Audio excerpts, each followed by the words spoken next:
You are now rocking with the hottest boxing podcast in the land. True Media Boxing Radio with your host, Coach Malachi Williams. True.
For the thousands in attendance and the millions watching around the world, ladies and gentlemen, let's get ready to rumble!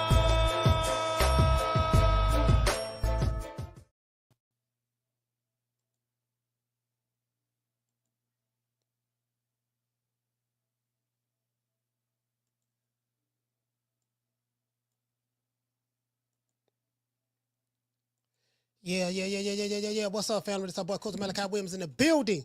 Let me know if y'all could, I'm trying to see if y'all can hear me.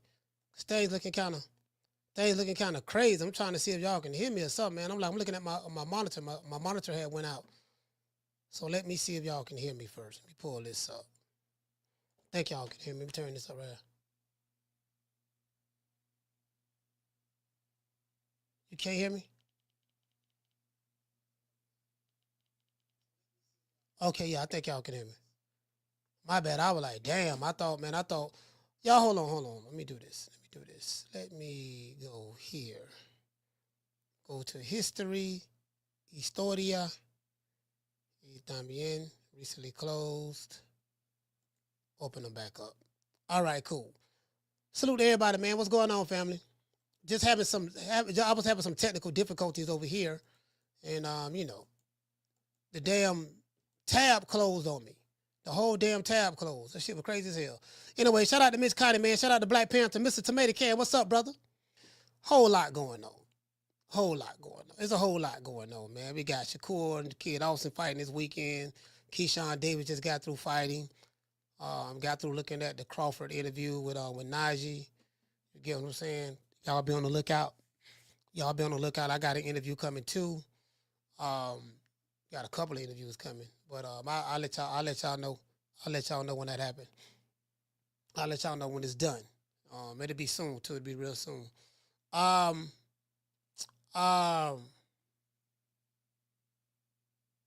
So Brian Norman them fought this past weekend. They threw hands. It was a lot of shit. Mill City doing this thing with interviews. Shout out to Mill City. Shout out to Nesta Gibb. Nest doing this thing, and Najee doing their thing too, man. So shout out to them boys, man. They doing their thing. You get what I'm saying? Shout out to Drummond for Life. Drummond for Life, what's going on? Shout out to Brandy. Brandy, what the late read, Brandy?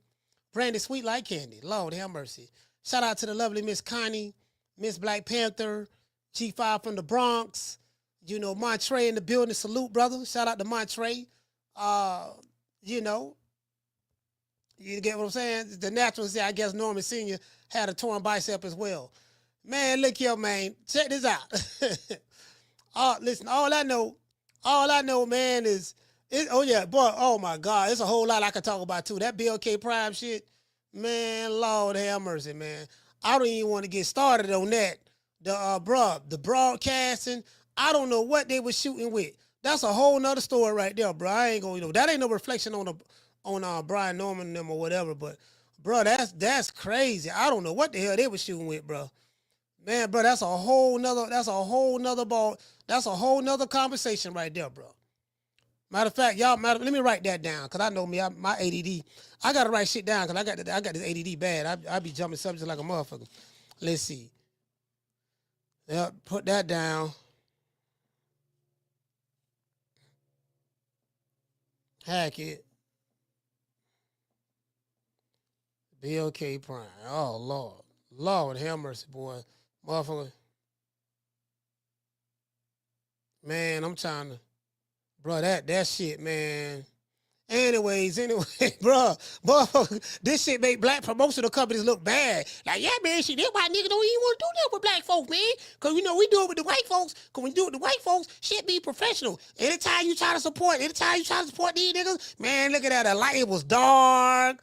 The camera going in and out. The volume. You couldn't even hit that for a good little part. Niggas late.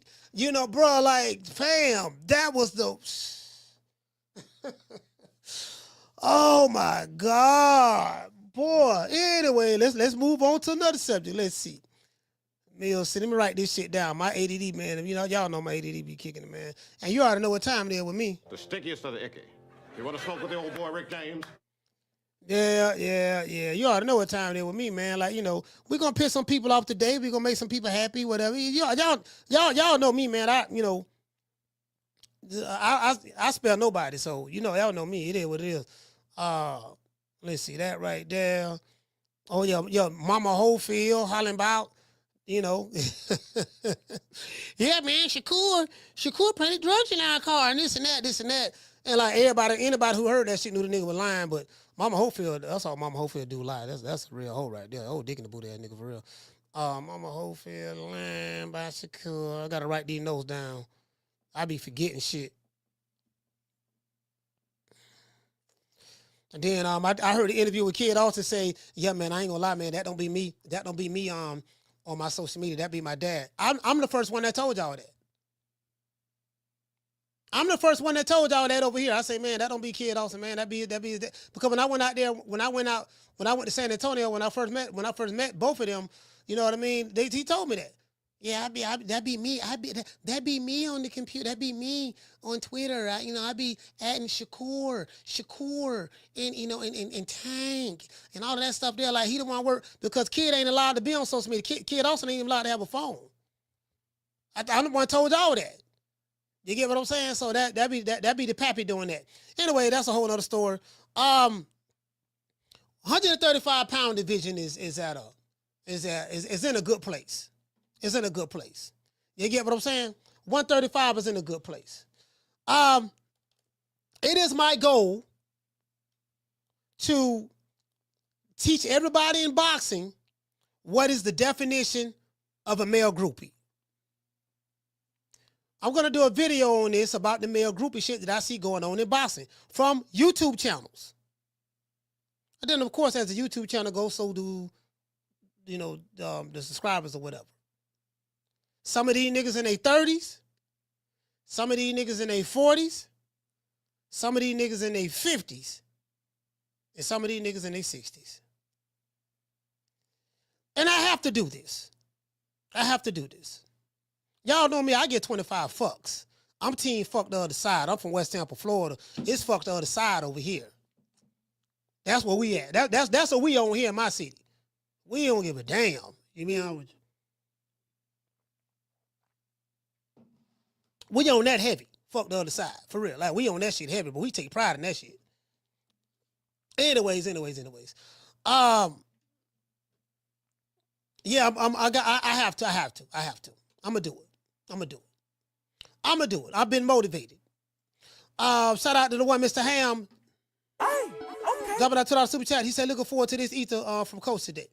Well, I got enough to spread around. You get what I'm saying? Because, we got Devin Haney, we got Shakur Stevenson.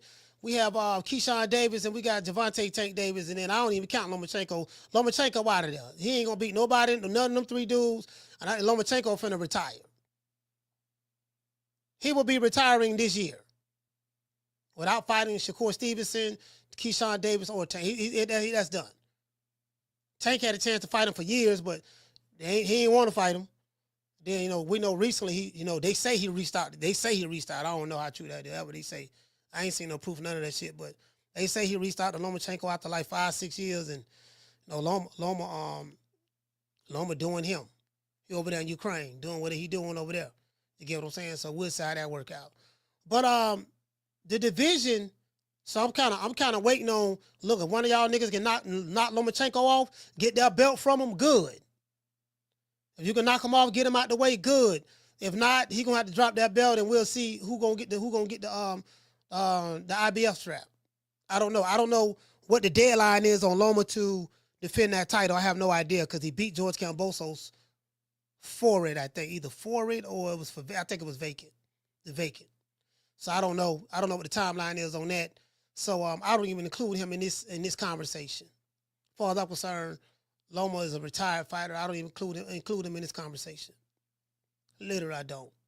You get what I'm saying? I want to see some niggas throw some hands. You know what I mean? I want to see some niggas throw some hands. Anyways, I meant to call my main man, Valiant Mason. Oh, let me call Valiant and see what's up. You know, me and Abdullah, I see somebody in the chat say they're a male group of Abdullah Mason. Are you a male? You're the Prince? Yeah, that's bad, fam. That's bad. I don't know how old you were. That's bad though, bro. That's bad, brother. I ain't gonna say a lie to you. Let me call my main man. Call Valiant right quick. Y'all hold on.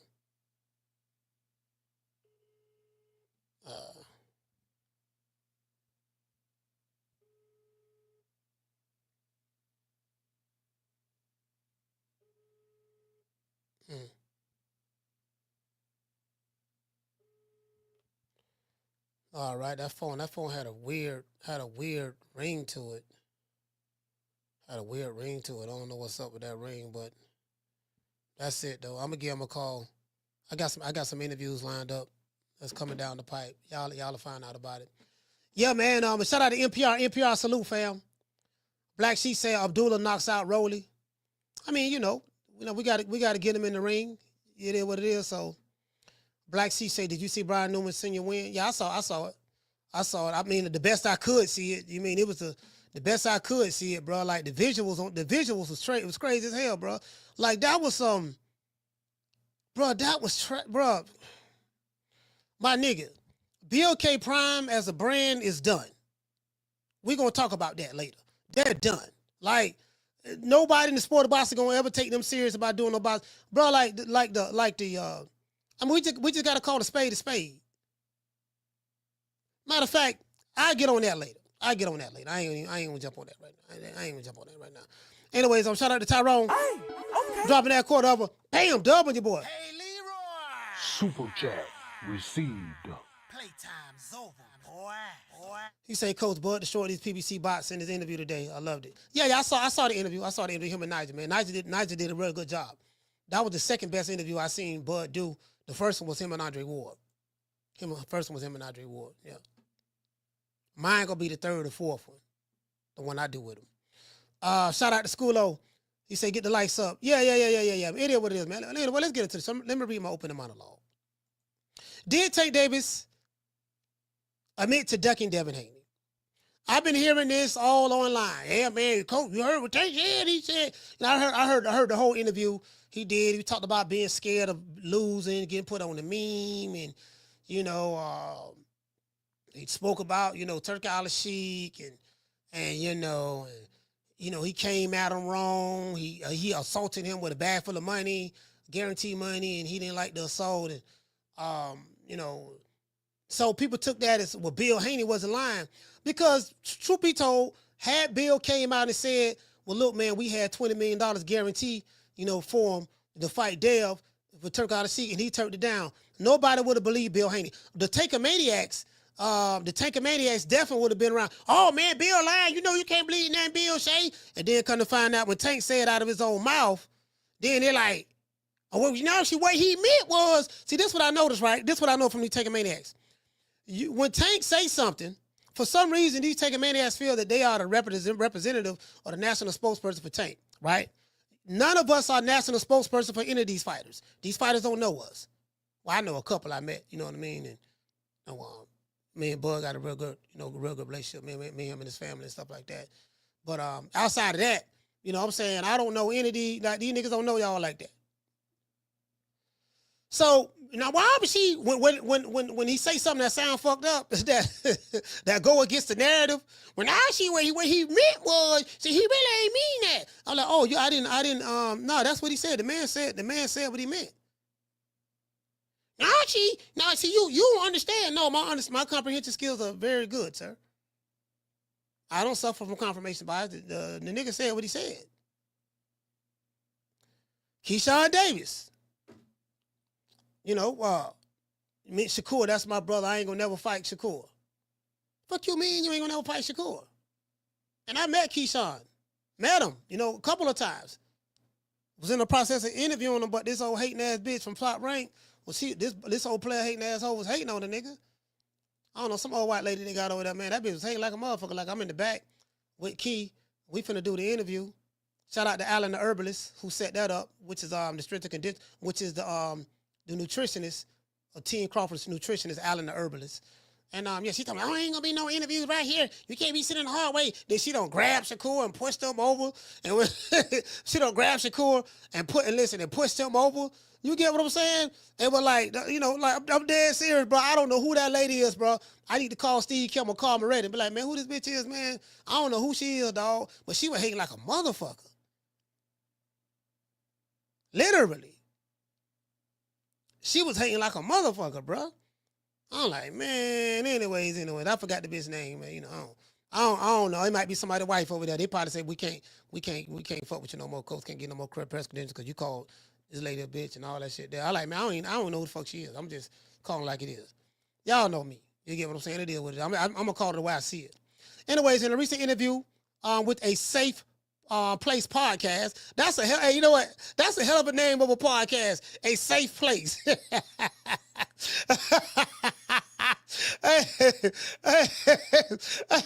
A Safe Place podcast. Yeah, come on over here, dog. You ain't got to worry about me asking no tough questions. You get what I'm saying? You ain't got to worry about me, you know, putting you on the spot. Ain't gonna be none of that, dog. Just come on. This is called a Safe Place podcast. Any nigga in the Winnie Potato program, you come over here, you good, dog. I'm telling you, you gonna be all right, dog. True. Yeah, man, you get what I'm saying? Bruh, a Safe Place podcast. Interesting. That's a hell of a name there, boy. That's a hell of a name there. Anyways, in a recent interview with a Safe Place podcast, Gervonta Tank Davis explained why he turned down the Devin Haney fight. According to Tank, Turki Alalshihk reached out to him to make his fight, Tank fight versus Devin Haney. Tank said that Turki Alalshihk came at him the wrong way. But he didn't elaborate. How did he come at him? Man, he came at me the wrong way. So when you're doing interviews, right? That was a key question. He came at me the wrong way. Hey, Tank, you say Turki Alalshihk came at you the wrong way. What way did he come at you? If he go to well,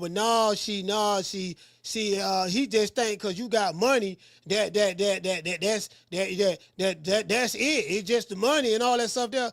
No, fighters fight for money. Like, that was the question that he did that I would have asked. He didn't ask. You say he came at you the wrong way. How did he come at you? No, did he? What was the wrong way? What was the wrong way? What did he do to come out? How did you know? What did he do? See, that's why they called it. That's why they called it a Safe Place podcast. That was a key question. Like, how? That's the follow-up question. How you don't do the follow-up? Interesting. That's why they call it. That's why they call it a Safe Place podcast. That was a safe place. Anyways. According to Tank, Turki Alalshihk reached out to him to make the fight, but he came at him wrong.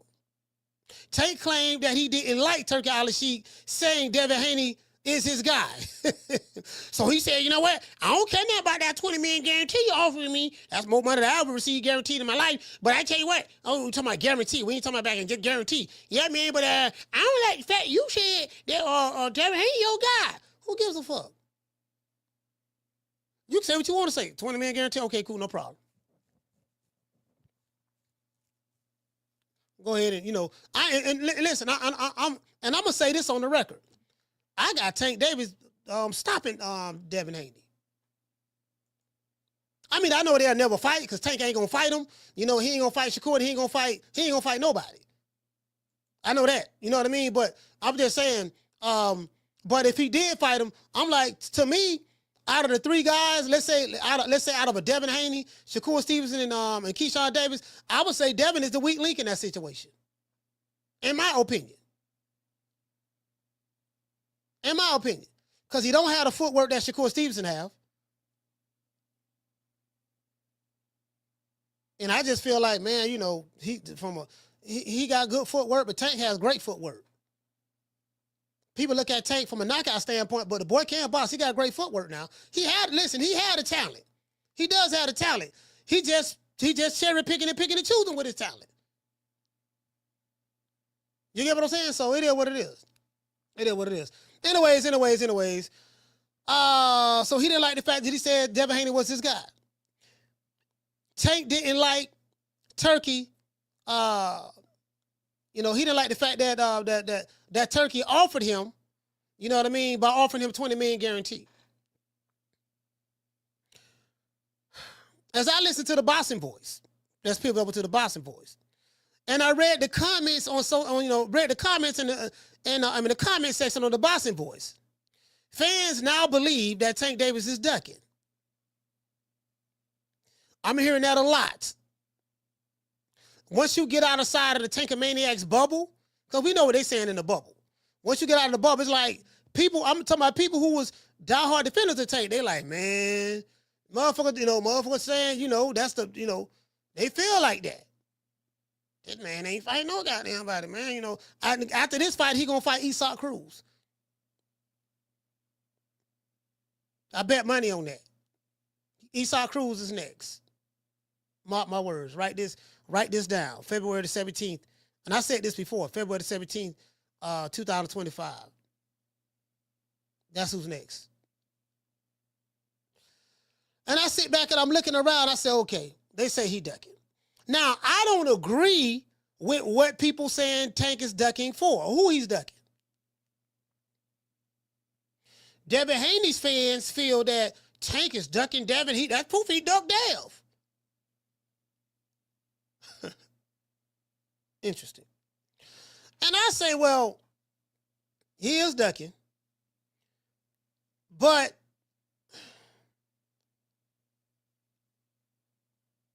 bro, I don't ducking Devin Haney.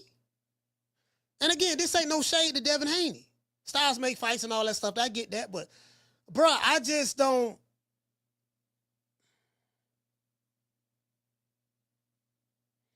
I'm hearing stuff like, yeah, man, he's scared of Dev and all this stuff there. And I'm like, I mean, Styles do make fights, but especially after the Ryan Garcia fight. Did he turn down the offer from Turki? Did he turn down Turki Alalshihk? Yes, he did. He turned it down and said he ain't thinking about him and all that stuff there. So that's a form of ducking. That's definitely ducking. I don't care what a Tankamaniac say. You can call, ain't nothing you gonna tell me. Ain't nothing you gonna tell me. You're not gonna convince me. I got my own mind. I made it up. However, I gotta put however on this here, bro. Like to say that Tank is ducking because he's scared of Devin Haney. That's why I draw the line at. I like, man, I don't think that man's scared of no Devin Haney. I just don't. You know, I don't, you know. I just don't think he is. You know. He might be scared of some other shit, but I don't think it's Devin Haney. You get what I'm saying? So, but a lot of people on social media right now are saying that Tank is ducking. Like, literally. Tank fans, when I say fans, I'm talking about the Tankamaniacs. The Tankamaniacs. Because not all his fans feel that way. You got Tank fans that be like, man, we tired of this shit. I talk to Tank fans from Baltimore. Hell, I got a neighbor that live 4 houses down from me, black couple. They're in their 60s.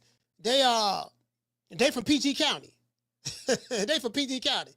And me and the husband work out in the same gym. Be like, yeah, man, you know, man, I'm tired, man. Like, I'm tired of, he said he tired of defending it. Like, man, wait, you know, why, he tired of defending it. He said he tired of defending the nigga. PG County. Man, it's the same thing. Then I'm saying the interview with doggone Coach Kenny and my main man Mill City. And yeah, man, they ain't call, he ain't call Shakur, Keyshawn ain't called Tank name out. You get what I'm saying? He ain't called his name out. See that? I did all that clout chasing. He ain't said the clout chasing part. But I'm saying, I'm hearing niggas online. Yeah, he did all that clout chasing, dog. And then as soon as the fight was over with, he ain't called Tank name out. You see what I'm saying? I told you it'd be clout chasing. And these take a maniacs to take this and run with it. And then they'll put up the Great Wall of China. They'll put up the Great Wall of China, dog. And then when a fighter do call Tank name out, the taking maniacs say, oh man, he get clout chasing, dog. Man, he don't even use the Tank name for clout and all that stuff there. He don't really want to fight. And then when that same dude don't mention his name, man, that dude there, man, he don't even want to fight Tank. He know what time it is. Why he ain't called Tank out? You see, he ain't called Tank out. Man, that man don't want to fight. Man, that man scared. Like, bro, you can't beat these niggas. When you call him out, he don't want to fight. They scared, they clout chasing. When you don't call him out, he don't want to fight. He's scared, they clout chasing. Which one it is? True. Man, you can't make this shit up. They argue both sides of the coin. Matter of fact, hold on. I have a quarter right here. Y'all can't see this here. I have a quarter in my hand right here. Heads and tails. When you pin them down on tails, they flip their heads. When you pin them down on heads, they flip back the tails. Circular arguments. True.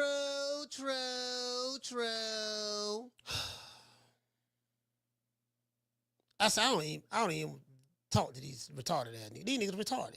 I don't even talk to them. There's no need. Fam, whatever you say. Whatever you say, fam. Well, I'll holler. Bye. You get what I'm saying? Whatever you say, dog. Yeah, whatever you say. You get what I'm saying? Like, it just, at this point, trying to make sense out of nonsense, is makes you crazy. Literally. Anyways, today's show is sponsored by Foster's Barbershop. If you're in the city of Tampa and you're looking to get a haircut at a luxurious place, you know what I mean? Y'all go to Foster's Barbershop, 1923 West Main Street, West Tampa, Florida. 33606. Go to Bookski. You can oh damn, he told us about himself. Go to Bookski and book an appointment. And again, you ain't have to worry about no long lines. If you're a lady, you want to take your kids there, you ain't got to worry about no men staring at your ass when you walk in there. You ain't got to worry about none of that. You get what I'm saying? It's good. It's you got to book an appointment, and they only work on appointments only. And it's a real clean barbershop. It's very you can drink there, smoke there, whatever. It's very, very, you're gonna be catered to and pampered. This is the only barbershop in the city like this here. Let's give our sponsor, Foster's Barbershop, a round of applause. And R.I.P. to Foster, man.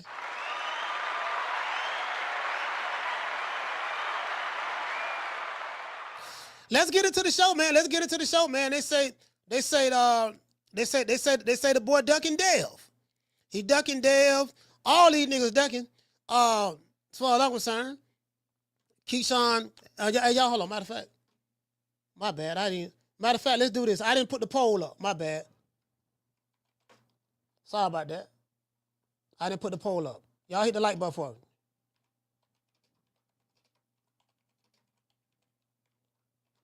Put the poll up. My bad. I didn't start the poll. It's there now. Y'all hit the like button for the old boy. Yeah, you get what I'm saying? Keyshawn hollering about, yeah, man. And again, I met Keyshawn. I met Shakur. On multiple occasions. Both guys. They nice guys. Shakur probably don't like me, whatever. I don't care. You know what I mean? A lot of these fighters are very, very emotional and sensitive.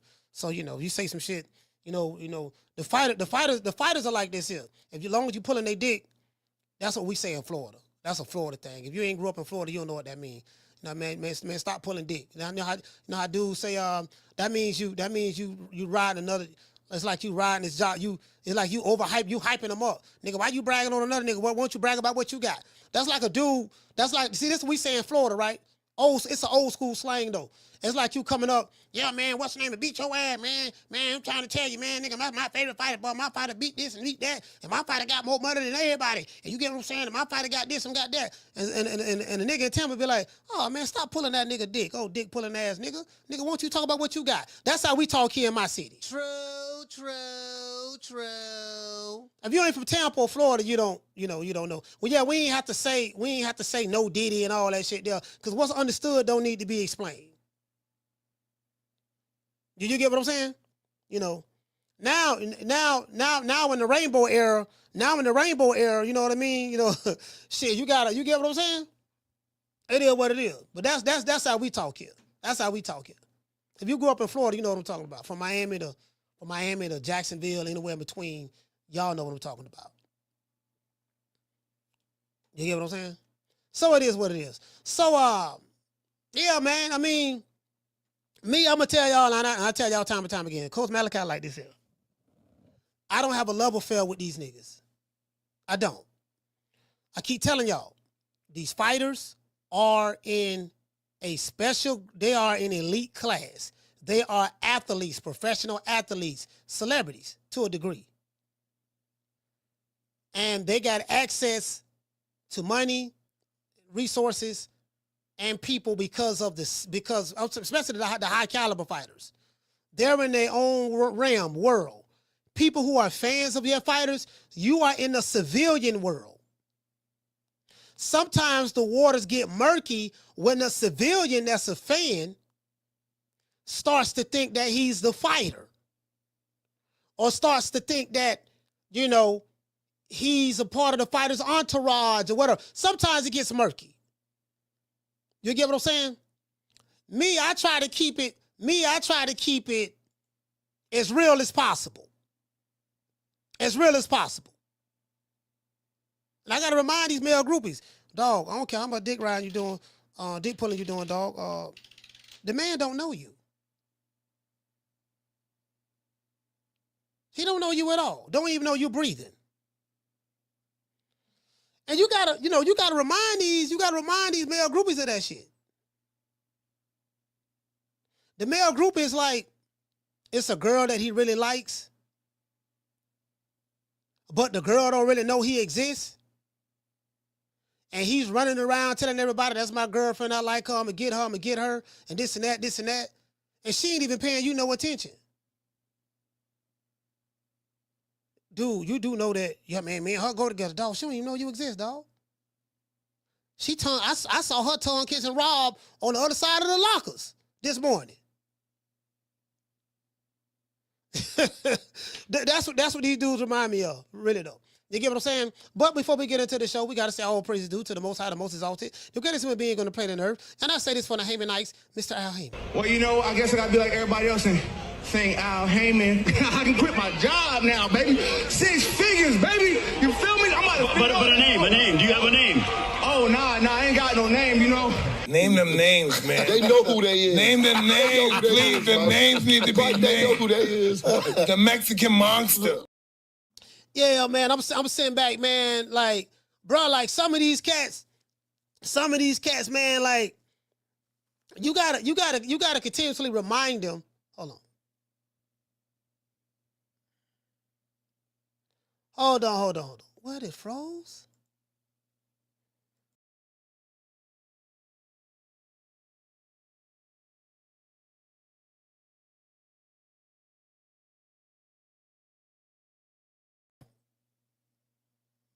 Bear with me one moment. Can y'all hear me? Hold on. Can y'all hear me now? My shit had done froze, dog. For some reason, my browser had done froze. My browser been acting up, fam. I'm not even on Chrome. Yeah, I'm not even on Chrome, fam. My damn browser, I'm on Explorer. Let me see something. Yeah, my shit had done froze, dog. Like, man, I don't be liking that shit, fam. Goddamn, this shit, the doggone shit be crashing and shit. Like, man, this all goddamn shit. You know, I got motherfucking top notch. I got top notch everything over here. I got like top flight security over here. Shout out to Green Eyes P. Green Eyes P, what's going on? Boss Man Tony said we can hear you, coach. Okay, cool. Just my screen had done froze up. You get what I'm saying? It is what it is, man. But it did it when I hit the damn when I hit the skit. Shout out to the Face of Box. Yeah. Oh, that look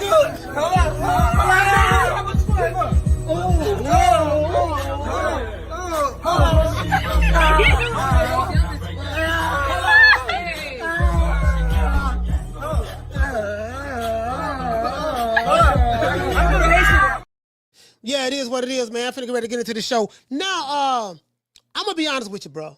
I don't like all of, the bull. I feel like we have enough talent at 135. There's no excuse why these dudes shouldn't be throwing hands. Now, it's one guy that I love. That boy, Abdullah Mason. Abdullah Mason said after the fight, when they interviewed him, they asked him, they said, is there anybody that you wouldn't fight or whatever the case may be? And he said, I want all the guys who got belts, you know what I mean, at 135, right? Very calm, very poised. Abdullah Mason is getting a lot more comfortable in front of the camera. Like, I love this kid. I met this kid on multiple occasions. I interviewed him in Vegas. I have that interview up on my library right now. And his father is a beautiful man, a wonderful man. Him and his wife did a great job in raising their boys. They did a great job, man. And I just love it and respect it. And they give off grown man energy. You know what I mean? And then them brothers in the deen, they Muslim. I think they practice Orthodox Islam. And a lot of the brothers that I've met throughout the years that practice Orthodox Islam, they be on point. A lot of them. I'm not saying from a business standpoint. I'm just saying a lot of times their character and stuff be on point. Out in the public anyways. I don't know what they do in the privacy of their own homes, but you get what I'm saying? So for real though. In the NOI, when I was in NOI, we was a lot more like militant. It was more like, you know what I mean? Niggas didn't smile. Well, except me, I used to laugh all the time. So, but niggas didn't smile, and dudes from the street. So they, when it's time to do something, they about that action. They gonna do it. But for the most part, the brothers, man, the brothers be on point. Anyways. So I will say this. No, so Abdullah Mason said, was there anybody that you wouldn't fight? He said the only people I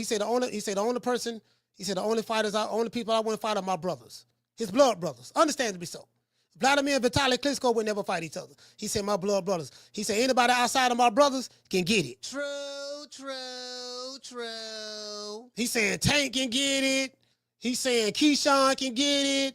De Los Santos, Andy Cruz, Shakur. He ain't say none of that. He ain't say none of that. He was like, nah, man, anybody outside of my blood brothers? Nah, he said they can get it. Not that play brother stuff. Not the play brothers. Y'all know what play brothers is, right? When you say somebody your brother, but y'all ain't blood related. Like I got a homie, right? I got a homeboy of mine, like me and him we've been friends since I was 12. Now I call him my brother. He called me his brother. But we've been friends since I was 12. You get what I'm saying? We've been friends since I was 12. So that, you get what I'm saying? So that's kind of different, I would say. That's kind of different. And guess what? Me and him will still bump hands.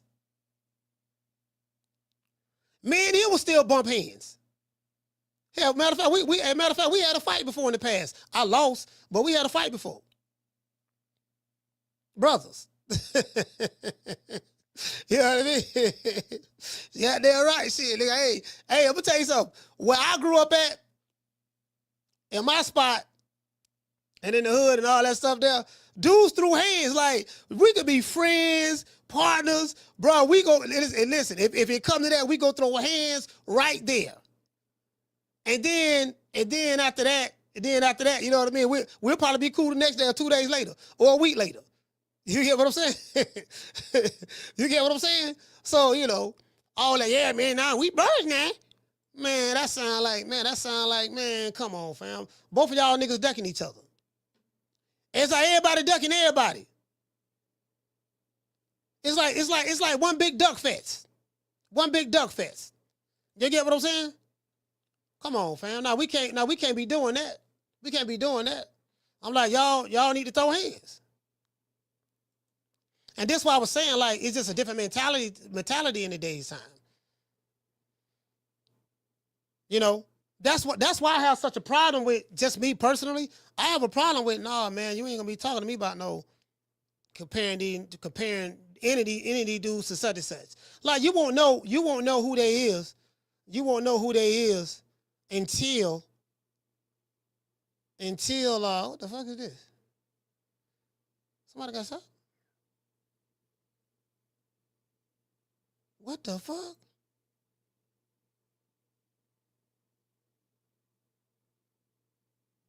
Damn, what he did? Hold on. Damn, dog. I gotta look at this here. Damn, hold on. My bad. Hey, listen. I'm looking at something on Instagram. Let me get off this here. I'm looking at something, man. I got thrown out. Hey, man. I got somebody. Look like somebody had got pistol whip or something. I'm like, what the fuck? Yeah, I had no got thrown out. My bad, y'all. My bad. God damn, dog. My bad, fam. Yeah, but anyways, yeah, like again, like we gotta have a conclusion. Like what I did like about the welterweight division when Errol Spence, and this is why I say these fighters are even more different than Errol Spence and Terrence Crawford. Like Spence wanted to fight the other champions, and he did. Then he fought Crawford to become undisputed, and he came up short in that, but he fought him. Unification matches. Light heavyweight unification matches. Heavyweight unification matches. Bantamweight unification matches. That's what makes the sport more intriguing. Because you got a lot to go on the line. We just saw Keyshawn Davis fight Dennis Berinchik. I mean, I don't think nobody expected Dennis Berinchik to win that fight. They probably thought he was going to fight a little bit better. I thought he would fight a little bit better, but ultimately I had him getting his ass whooped myself. You get what I'm saying? What I did like about the fight, I mean, it didn't last long, but fourth round stoppage, you know, but Keyshawn reminds me, there's this one move that he does. It reminds me of Bud. It's this one move he does where he's fighting the southpaw, doesn't matter. As soon as that dude come in, hack up, let it go. You get what I'm saying? Every time, let it go. When Devin Haney fought Lomachenko, every time Lomachenko was to get close enough, come in, Devin Haney a timer with a body shot coming in. You know when you find the southpaw killer is what? The straight right. Southpaw killer is the straight right. You get what I'm saying? So, you already know. You get what I'm saying? You already know. So every time Berinchik jumped his ass in there, that right hand was waiting on him. That right hand is waiting on him. I was like, okay. That move that he did right there, it reminded me of Bud. I said, yeah, I can tell he got that shit. He got that shit from sparring Bud. He got that shit from sparring Bud. I can tell. Just how he threw that punch. How he threw that punch, I said, yeah. He got that shit from sparring Bud. Which is the good thing. Which is the good thing. I gotta go back to okay, my bad. I'm going back to my damn where I was at. I'm trying to pull the show up on the damn TV screen. All right, there you go. Put it up right there. Marcus King said, Coach Malachi, he's been studying Bud to the T. He said he's been studying Bud to a T. I can see that Keyshawn is a devastating body puncher like Crawford. Yeah. Going straight to that body. It's a certain move that he did, and I was like, yeah, he got that from Bud. Which is a good thing. I ain't saying that, which is a good thing. Because, everybody learn from somebody, They spar each other. So shout out to Black Sheep. He say NPR. He say Tank doesn't mind it because he's been finessing the public. Oh, you talking to NPR? What you say, Falcon? You say Keyshawn body shot looked like the shots Bud folded and Dongo with. Oh, you know what? I forgot all about that fight. I advise y'all to go check out that interview with Bud and Najee off Cigar Talk. It was something that Bud said that I told y'all over here. that I told him when I was in Omaha prior to him securing the Errol Spence fight. If you listen to that interview, and especially if you've been over here, because I got an entire video, I did a whole video on this here. I can pull it up and drop it in the chat. In my library, I did a whole entire video about, I think, why they hate Terrence Crawford or something like, not why they hate Terrence Crawford. I say Terrence Crawford explains something. And he's standing in the ring with a jogger suit on with his hands in his pocket. You know what I mean? I forgot the name. Because I don't have a bunch of Bud Crawford videos. I have some, but I don't have a whole lot. But this one right here, it did a lot of views too. It did a lot of views. This one right here, I broke it down. And what I heard Bud told Najee was what I told him. Like literally, word for word. What I heard Bud told Najee is what I told him. I told Bernie, I told Red, and I told Bomac. And what he said in this interview, he was talking about, Najee said he picked Bud to win by stoppage, but he know he's going to beat Spence like that. And he said that, and then he said Tank said that he was meat riding. So this meat riding thing, when you're a fighter and, you know, everybody know Tank don't like Terrence Crawford. Terrence Crawford don't like Tank. That's between them. Whatever issues they got, that's between them. I ain't no fighter. Nobody in the chat a fighter. They don't like each other. They don't like each other. It is what it is. Who gives a fuck, right? But he said, you know, they started talking about Bud's resume, and he said, yeah, man, people criticizing my resume, saying this and that. And then Bud said something that I bust out laughing. He said they didn't start hating on me until I moved up to 47. If you've been over here a while, and I got the receipts, I have the video to show you. Right in my video library. I said, man, this is what I told Bud when I first met him. No, the second time I met him in Omaha, Nebraska in this gym. I said, bro, I said, you ain't gonna get that Errol Spence fight. I said, you wanna know why? He said, why? This was before he showed me the text message that he was texting, him and Spence was talking to each other. That's when I knew, oh, he dealing directly with Spence, because he showed it to me. And I told you guys that. I was very transparent with that. I said, the man said that you was on the wrong side of the street. The man said that you were ESPN, he would PBC, Showtime, and Fox. The man said you ain't fought nobody. I said, Bud, look at it. And I told him, I said, go back to 2018 when Sean Porter and Danny Garcia fought each other. I say, the one who started the hate campaign against you was Errol Spence. Pull the video up. And I pulled the video up. And it was me, Bomac, Bud, looking at the video. I say, this the video right here. I said, now look at all the videos prior to Spence tearing down your resume, saying you ain't fought nobody, saying you're on the wrong side of the street. Look at all those videos prior to that day. That's Sean Porter and Danny Garcia press conference. And then look at all the videos again about you after that. I'm the one made them aware of that. I'm not saying Bud didn't realize it, but I'm saying I'm the one that, like, dude, this when it started right here. I said there was a hit piece that was put out against y'all. You know, I said I think PBC controlled a lot of these different YouTube channels, and all of them flipped on you. Remember, Boston Shigo was a diehard Terrence Crawford fan. I showed y'all receipts on that. Do you remember that? He was a diehard Terrence Crawford fan. When Bud moved up to 147 and he called out Keith Thurman first. Then he called out Spence, and then that's where the hate started. Because what happened was all of those dudes, remember, I showed y'all videos of the PBC. I said the PBC was like the club. Was like the club. It was the spot. I showed y'all a video of Errol Spence drunk, Jamal Charlo drunk, talking about some, please. I showed y'all that. Robert Easter. Who else? Tank, Adrian Broner. That was around that. They were popping around that time. Popping. They was getting leady around that time. That shit was like a club, a nightclub. And all of those content creators who were praising Bud, they chose a side. They chose PBC. So when they chose the PBC, it was fuck Bud. And that's what happened. If you've been over here on my podcast, I spoke about this on numerous occasions. One thing about it, I got the receipts. I had the receipts. You get what I'm saying? And then another thing was, There was a nigga that was a part of the LDBC. He probably still with him. What the dude name is? He changed the channel. Black Fight Fan. Him and Cece, the big girl. He had a good relationship with Derrick James. So he kind of like muscled the entire LDBC. And, you know, because he was the big nigga. He was the muscle. He was the enforcer.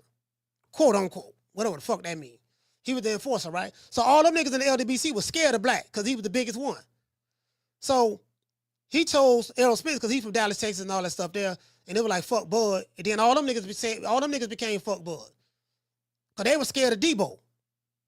Debo had no muscle. They were scared of Debo. So and I saw this, but I say, bro, that's where all this started. I got the receipts. I have the tangibles. So you get what I'm saying? So that's what it was. So once he moved up the 147, that's when it started. And then another thing I like what Bud said, there was another hit piece put out on him by these niggas. There were YouTube channels. Broke niggas with network of 2 figures talking about some man, Bud, Tan Crawford doing bad business. He don't know how to do business. I remember the nigga in the wheelchair said that.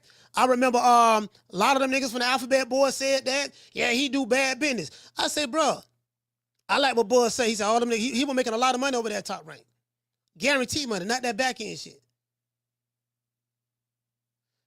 And he did well for himself. And then he left and, you know, the rest is history. But just imagine, and I used to do shows say, just imagine a nigga who got a net worth of 2 figures, who getting an SSI check, getting a crazy check, waiting on his baby mama to get her income tax checks so she can give him some money to flip it, telling a fighter that's a multi-millionaire that he doing bad business. True. Hey, shout out to Two-Tone the Superstar. Two-Tone salute, fam. Shout out to Two-Tone the Superstar. Imagine that. Imagine a nigga who broke, got a net worth of 2 figures, telling a guy who got a net worth of 8 figures that he doing bad business. And for the life of me, I could not understand this logic. For the life of me. I couldn't understand this logic. For the life of me. How a broke nigga gonna tell a rich nigga that he doing bad business when the rich nigga got more money than the broke nigga? True.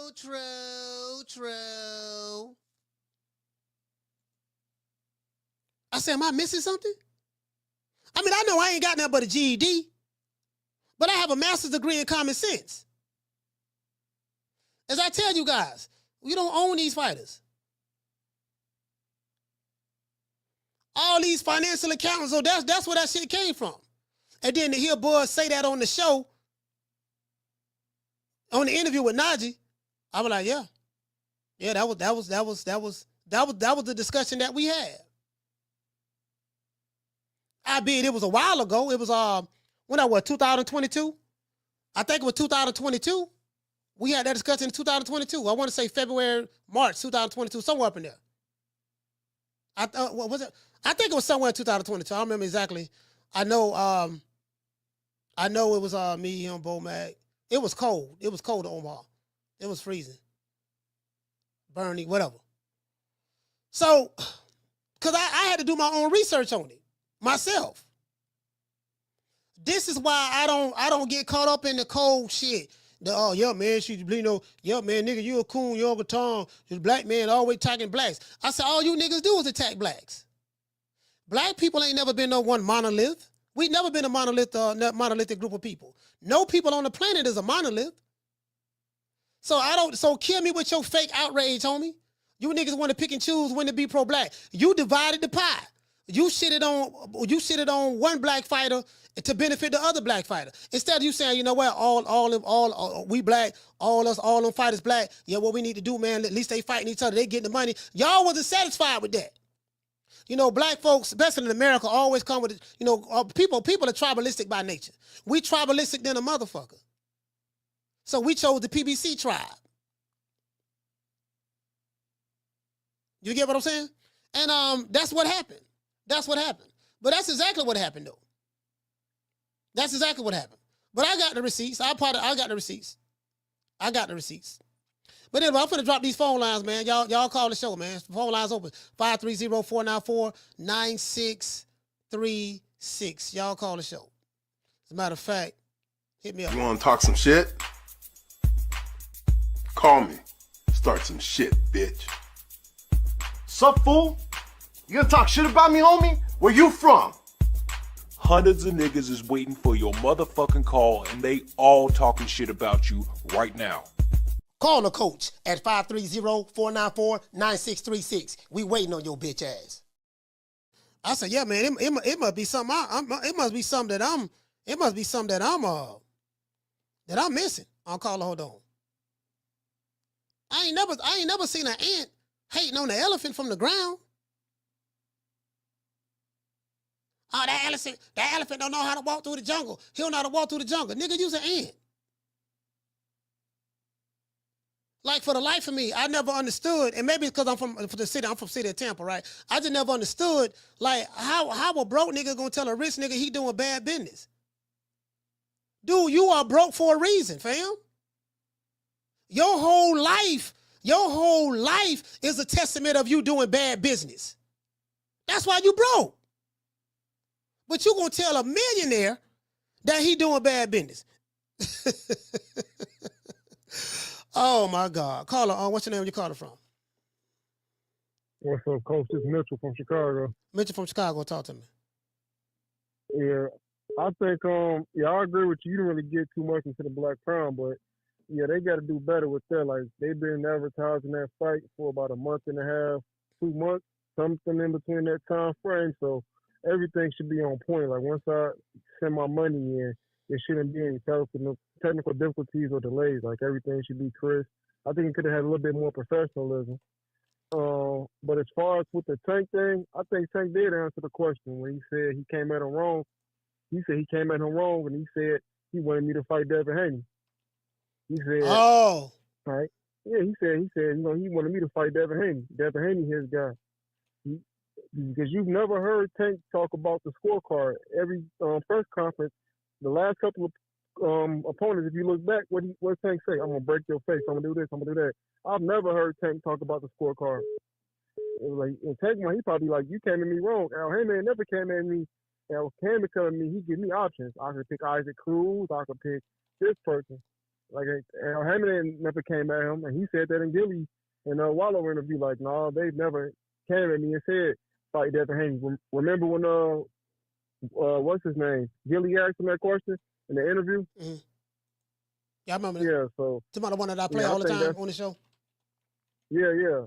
So he probably looking at it like, no, ain't nobody ever came at me like that. You want me to take a risk, so I need some more money. So he's probably how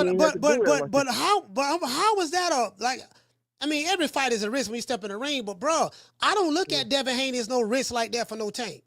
Like, bro, like, how can you look at Devin Haney as a risk?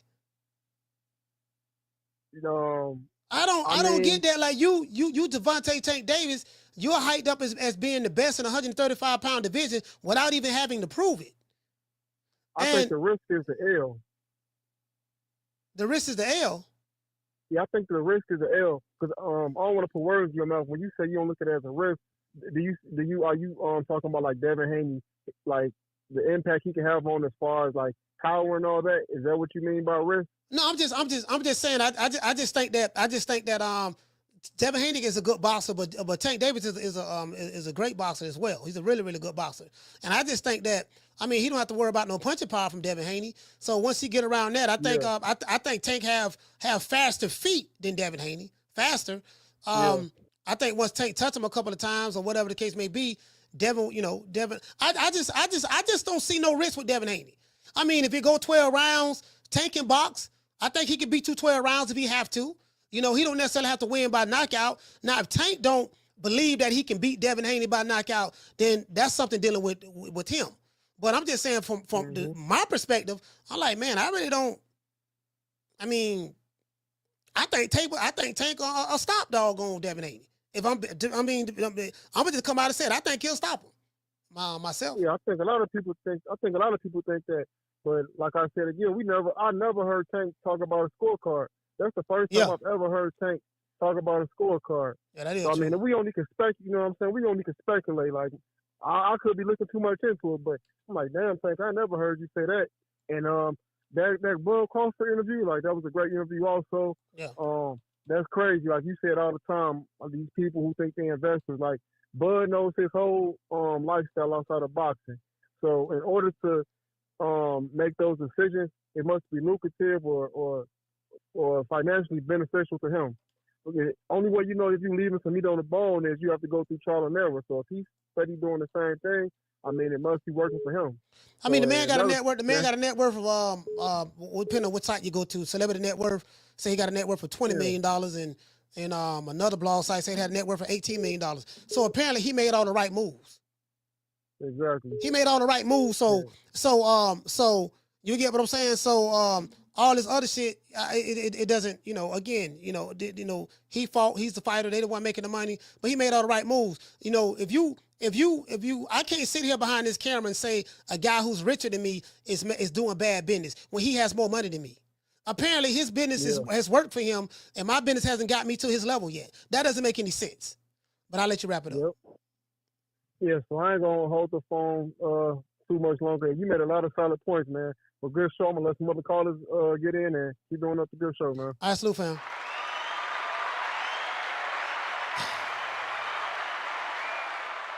So Melvin Everett says, Coach, you said you go by the commandments. We won't know until they get in the ring. Melvin, I think you need to do, brother. I think you need to pay attention and listen a little bit better. I said that I believe that Tank Davis will beat Devin Haney.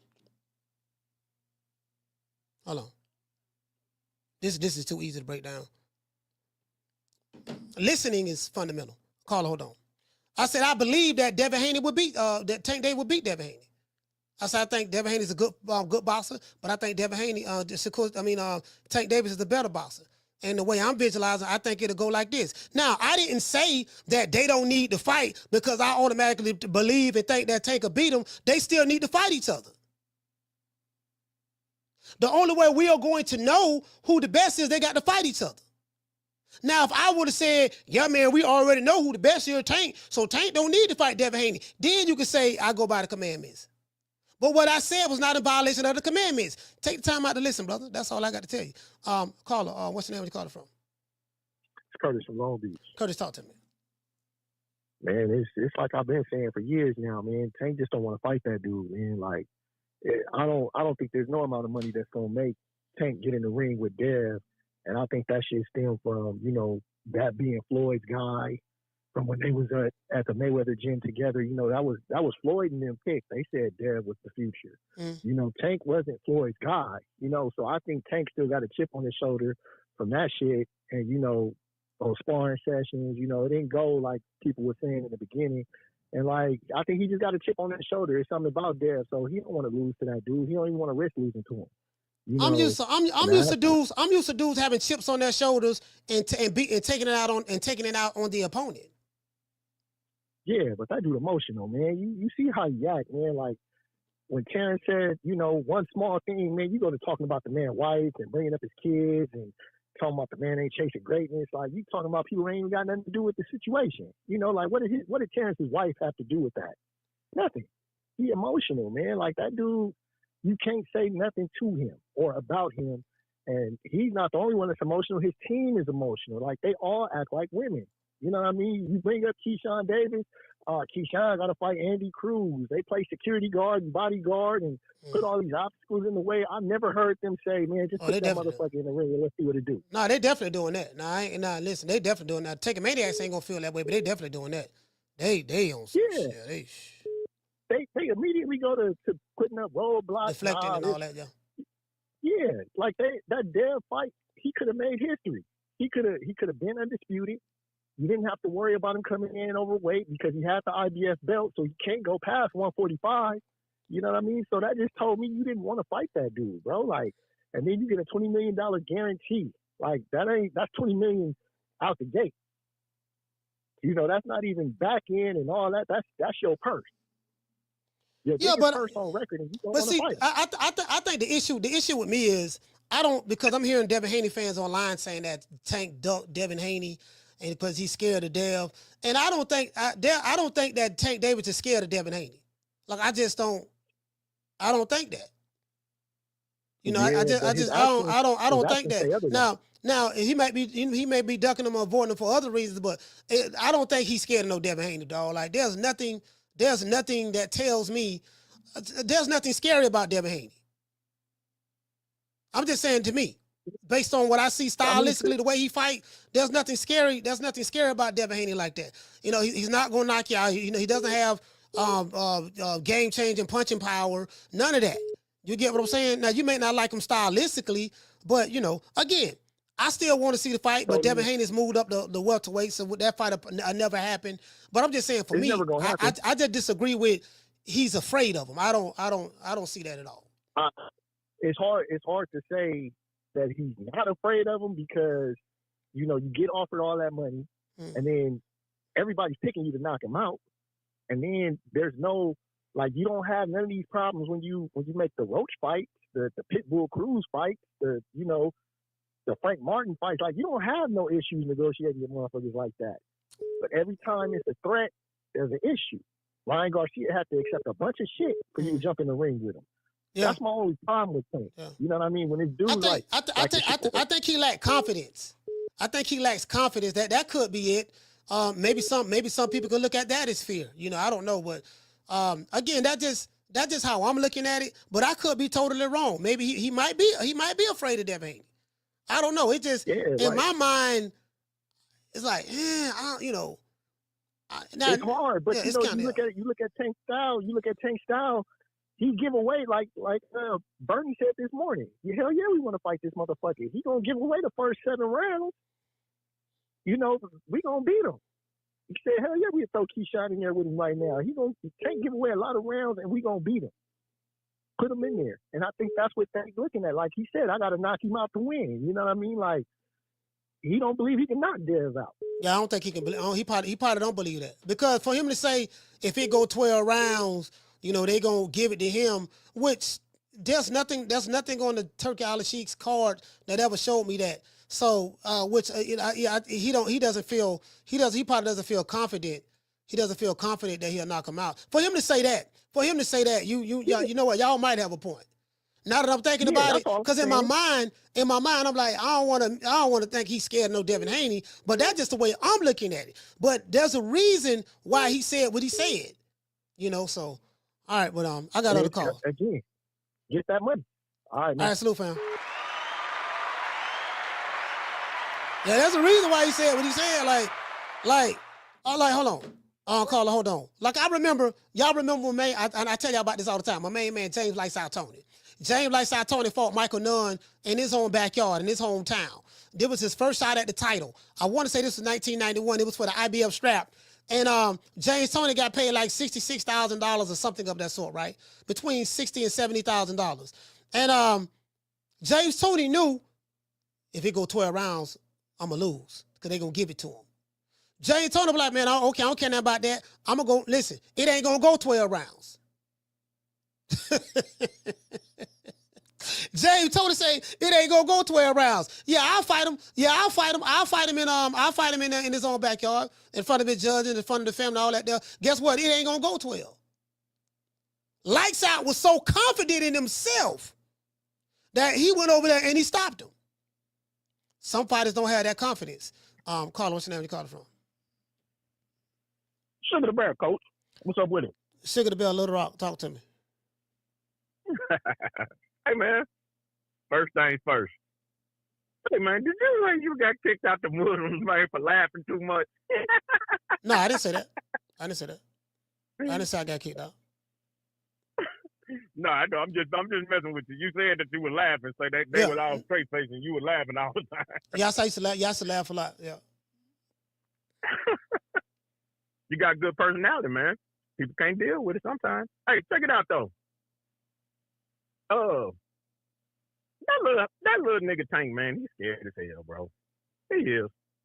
You know, I was talking to me and my cousin talk boxing all the time, and he be down there in the gym with all them guys down in Houston. right? And years ago, I told him, I said, man, I'm gonna rate these guys, man, and they like this. It's gonna be Shakur, Tank, then Devin. Tank, and I heard that other caller a minute ago, man, and he was saying that Tank, scared of the L. That's completely what it is. Just like Canelo, man.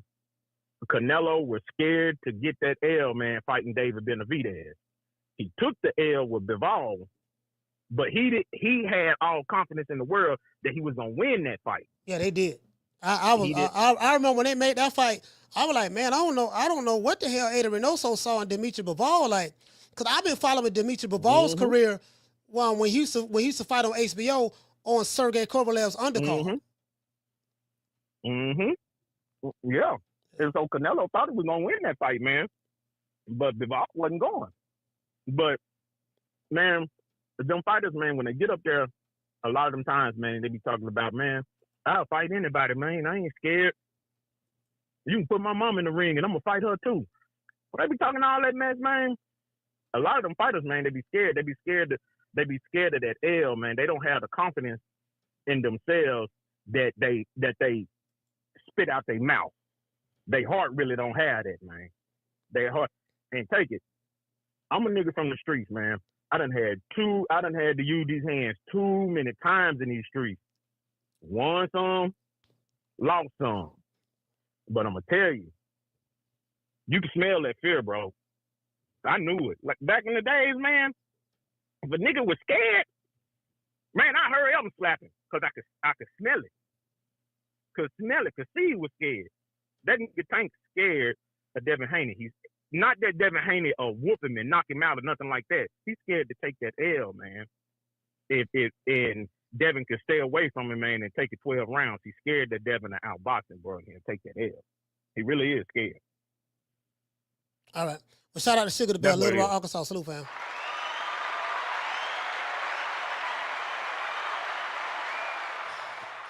Yeah, again, either way, go. Hey, shout out to Mr. T. Hey, okay. Dropping that quarter over. Bam, dub on your boy. Hey, Leroy. Super chat received. Playtime's over, boy. Hold on, man. Hold on. Caller, hold on. Mr. T said he probably wants the red bottoms and matching purse inside of each 4 of the Ferraris. Say, oh, hey, well, hey, bro, that blowed me, dog. I won't buy 3-4 Ferraris. I said, damn, bro, this. Oh, he said he was just joking. Yeah, nigga, whatever. The end result is we ain't gonna get the fight. If the end result, check this out. If the end result is we're not gonna get the fight, then that means he wasn't joking. His actions showed that he wasn't joking. You know, I get it. Y'all trying to run damage control, but it is what it is, man. You motherfucker say what he say, that's what it is. Shout out to Deal. Hey, okay. Dropping that quarter over. Bam, dub on your boy. Hey, Leroy. Super chat received. Playtime's over, boy. He said Key not wanting to fight Shakur sound good. He said wait until Turkey puts $5 million on the table. This friends forever days are numbered. These two are officially rivals. Bro, that's crazy. That's crazy to me. We brothers.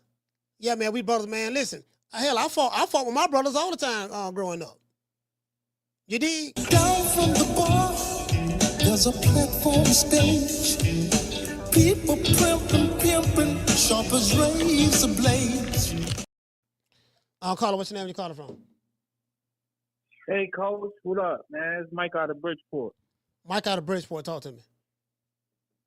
Yeah, I sent you some bread, but I don't know if I did it right. It's my first time sending it. You know what I mean? But did you do super chat? I did it through Cash App. Oh, you probably. Hold on, let me see. I didn't check it. Let me check it. I put please, Charlo voice. I got it. Yeah. All right, bless. I got it. I'm gonna do it right now. Thank you, brother. I rock with you when you said, you know, Tank ain't scared. I don't believe he's scared at all, and I think he was sleeping. Tank show a lot of adversity.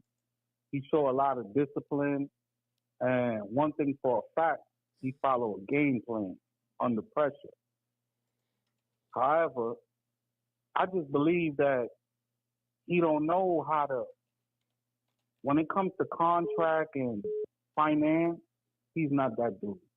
He need help. He need Booger Ray there. He need Floyd there. Al Heyman there. He would expose himself because he's not articulate when it comes to like finance. But one thing I tell you, he got that dog in him. He got that dog in him. And I believe he will put Haney to sleep. Why he won't fight him? But you know, yeah. But why he won't fight him? Yeah. I believe he's gonna fight him, but ain't he locked in? Ain't he got like 5 fights? What are you basing that? What are you basing that belief on? But one thing, Coach, ain't he locked in with like 4 or 5 fights with Al Heyman? I don't know what he locked in with. He said he had a deal with Amazon, but that turned out not to be true. So I really don't know. I've always heard that he is his own boss and he do what he wants to do. That's what I heard. So if he is his own boss, why he won't fight? Why he won't fight? Okay, Devin Haney gone. So we missed that. That ship is sailed. But what about the other guys at 135? Oh, most definitely. But to my knowledge, I thought he was locked in with a deal. What did you? He said he's going to retire. Where did you get that from?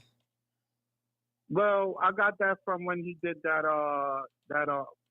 the show you've been blasting when they asked him had you called him out when what he did with the Wallow dude? Oh yeah, Gillian Wallow on $1 million worth of game. He did some contract and he got like a 6-fight deal or 5-fight deal. No, that wasn't Wallow. That was I think that was on the $1 million. That was on Cigar Talk, and he said something about he said this. I got this 6-fight deal that's gonna be with Amazon and it's gonna be worth more than what Floyd made. And he said you will see. He said you will see when it come out. That's what he said. Right. So I'm just going off of that. I don't know if that deal is up and he can break that contract. Nah, he ain't got no deal, man. He ain't got no deal. He ain't got no deal. Nah, he ain't got. Please, you know, please, man, I'm trying to defend this young man, please. Nah, the man said over $200 million. Over $200 million. He ain't like what deal he gonna make over $200 million fighting Lamont Roach?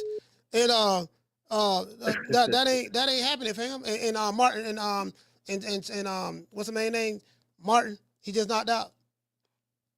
Yeah, man. I forgot his name. I've been trying. I don't know. I get called a tank mania. I try to defend them, you know, but you know, man, like you said, that ain't no deal, man. You know what I mean? Yo, it is what it is, man. Shout out to Bridgeport, Connecticut. You ain't want to come here and live. All right, salute, Coach, fam. You're doing a good job, brother. Hold it down. All right, thank you, brother. Matter of fact, let's shout out to Mike, man. Yeah. Yeah, hold on. Let me see what's up. Shout out to let me see something. Wait a minute. I gotta do the cash app. Shout out to Mike. Hey, okay. I'm dropping that. Damn, dub on your boy. Hey, Leroy. Super chat received. Playtime's over, boy. Mike say, caller, hold on. Mike say, please. Please. I need to play that. Please. Hey, that out there, Jamal Charlo, bro. Hey, they were lit, but all them niggas, they were drunk in the Cooter Brown, bro. Caller, what's your name? Where you calling from? Hey, what up, Coach? This is Coach Eddie from the ATL. Coach Eddie, ATL, talk to me. What's happening, brother? Hey, man, I seen Brian Norman. He did this thing, but he was looking for a gas tank this weekend. But that joke, he got he was tired, man. I got to talk about that. I'm gonna call him and mess with him when I get a chance. He was looking for a gas tank. Hey, I gotta call that. Hey, I gotta call Brian Norman. Man, Greg Norman hit him behind the head, but it really wasn't that serious. Well, I don't think it was that serious. Then you looked at the ref. Grab your head. The ref looking like what's going on. Then you turn it back, walk to the rope. The referee stop Greg Hackett. You leaning over on the rope. I said this nigga gasping for air. That right there was Bernard Hopkins all day. Listen now. I mess with B now. I ain't now for him. to come back after a 14-year layoff, I take my hat off to him. I got to take my hat off to him, and I got to take my hat off to Greg Hackett, man. Shout out to Greg Hackett. Much love to you, brother. And shout out to B. Norman Sr. Much love to y'all, man. Y'all went there and did that. Y'all went there and did that, you know. But outside of that, nigga, you were gassing for air. True. Hey, shout out to my sister Foodie. They were gassing for air. Nigga turned his head. Talking about, yeah, nigga hit me in the back of the head. Yeah. I say, man, look here. Hey, you know what? I think if the ref would have let them keep going, Greg Hackett probably could have got a stoppage. He probably could have got a stoppage. He gonna call shoulder minute. Boy, I gotta call B. Norman. Yeah, man, nigga, I bet the house on you for a knockout. You told me you were gonna knock him out, and I'm like, I need to call him. I never call him. I'm gonna get him on the show. I gotta get my dog on the show, man. Yeah, man.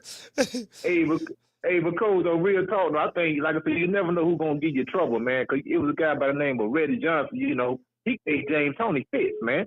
Yeah, I thought he won that fight. Not only that. Griffin, you know, not only that, Montel Griffin gave him fit. Tony couldn't beat Montel Griffin. No, it's like sometimes we never know who's going to give you fit. And there's something about Devin Haney's style that Tank don't like, man, because Floyd Senior said Devin Haney beat the brakes off Tank several times. Yeah, you know, I know that's their guy, but you know, it's just something about that style they don't like. You know what I'm saying? That's the boss, you know, believe it or not, and he is tough. He's shown his toughness because the man got off the count. The counter, Devin got dog. He just can't punch. If he could punch, Devin would be a monster. If he could punch, he would be a monster because he got heart. Ain't nobody deny that. You know what I'm saying? But the thing what struck me was that interview that Tank did with the gloves off. Man, that man would say he was embarrassed. He was afraid of embarrassment and humiliation. And he know when Anthony Joshua got beat by Andy Ruiz, Joshua got humiliated. Yeah. Deontay Wilder got humiliated. Yeah. Errol Spence got humiliated. Devin Haney got humiliated. And Tank don't want none of that right there. But the man had to go through all of it. Tank did say he don't want to get put on the meme. He said that's his only fear. He said that. He admitted that. That's his fear. You know, he don't want to get put on the meme. So I'm sitting back trying to give pushback on Devin Haney. On Tank being afraid of Devin Haney. But, you know, the man said scared to get put on the meme. That's his only fear, this and that. And I'm like, man, you know what? Maybe I have more confidence than Tank. And again, Tank and his team don't like me. There's no love lost between me and this team. I give 25 fucks about any of them niggas over there. I'm grave y'all serious about that. However, I think, but I still got confidence in Tank. And I'm like, man, maybe I have more confidence than Tank have in himself. Cause I'm like, in my mind, now I still want to see the fight, but I'm like, if they did fought, I just think Tank could beat him. That's just me, so. Yeah, you're right. And the last thing, I was on the pod show last night on the panel last night, and as soon as I brought that up, boy, they went ahead and got this and got this explaining, man. No, he didn't mean that.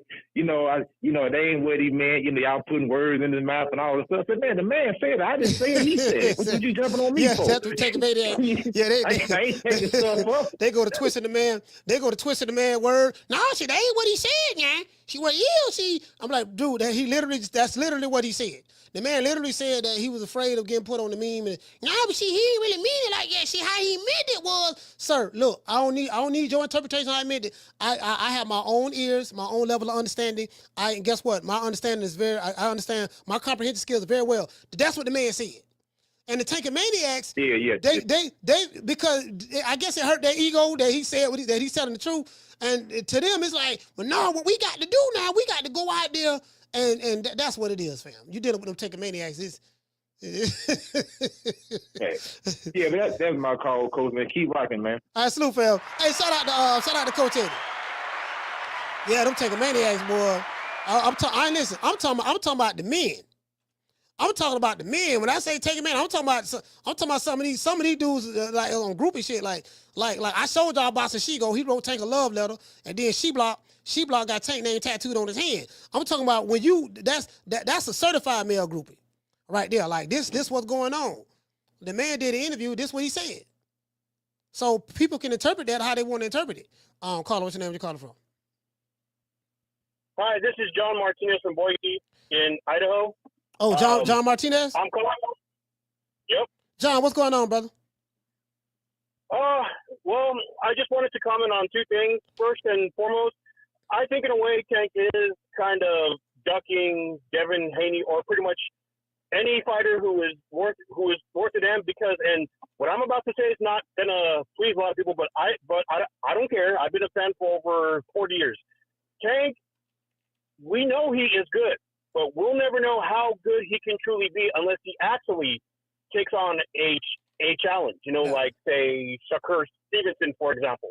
And second, as far as Keyshawn Davis and Shakur Stevenson being best friends or whatever and not wanting to fight one another, I remember Simon Brown and Marius Blocker being, like, really, really close friends, brothers. Facts. Brothers from another mother and shit, and they put on one of the best fights of all time. And here's the thing. They were best buddies for many years after that. So I don't buy I'm not going to fight my best friend excuse, Yeah, that's bullshit. That's bullshit. Simon Brown, you hit the nail right on the head. Simon Brown fought his best friend. They were like brothers. Yeah, see, that's duck language. So, see, the way I look at that is this. Shakur and Keyshawn Davis ducking each other. Like, again, I like Keyshawn. I met the brother multiple occasions. I met Shakur multiple occasions. He don't dip me too tough, but that's fine. I'm kind of used to it. But when I hear two fighters say, that's my brother, we're in the same weight division, because they're both from affiliated with Terrence Crawford, this and that, and yada yada yada. When I hear fighters say that, they ducking each other. That's it. Now you may look at it as a justifiable duck. You may feel, well, because a lot of people think when you say ducking, that means you're afraid, but they ducking each other, dog. That's duck language. But go ahead, John. Sorry about that. Well, that's basically all I have to call in on. So this is John from Potato Country saying thank you, and you have yourself a great day, Coach. Hey, man, thank you, man. John Martinez, salute, fam. Yeah, that duck language. Yeah, that duck like they ducking each other. You get what I'm saying? No, man, she way here now. That's my brother, man, and that's my brother, man, and you get what I'm saying? And you feel me? And I'm like, yeah, man, all right, man, okay, man. But still, like, okay, so Carla, what's your name? Where you calling from? You know what it is. Be normal, baby. You know that shit you just said. Hey, I was just talking about you, dog. I had to call it immediately. I had to let Coach Edison in his thing, and I had to call it immediately. Hey. Let me tell you something. Hold on, wait. First of all, I want to say, man, look here, man. I really appreciate, that was you and Greg Hackett. I want to give both of y'all. Oh yeah. Y'all did your thing, man, and y'all stepped in the ring. We got a chance to see your fight. You and him throw hands before Tank or Shakur or Tank or Devin Haney or Devin Haney or Teofimo Lopez. You ain't fought in 14 years. You came out of nowhere. Right. You get out of retirement. So I want to. Matter of fact, let's give Brian Norman a round of applause. Give a round of applause.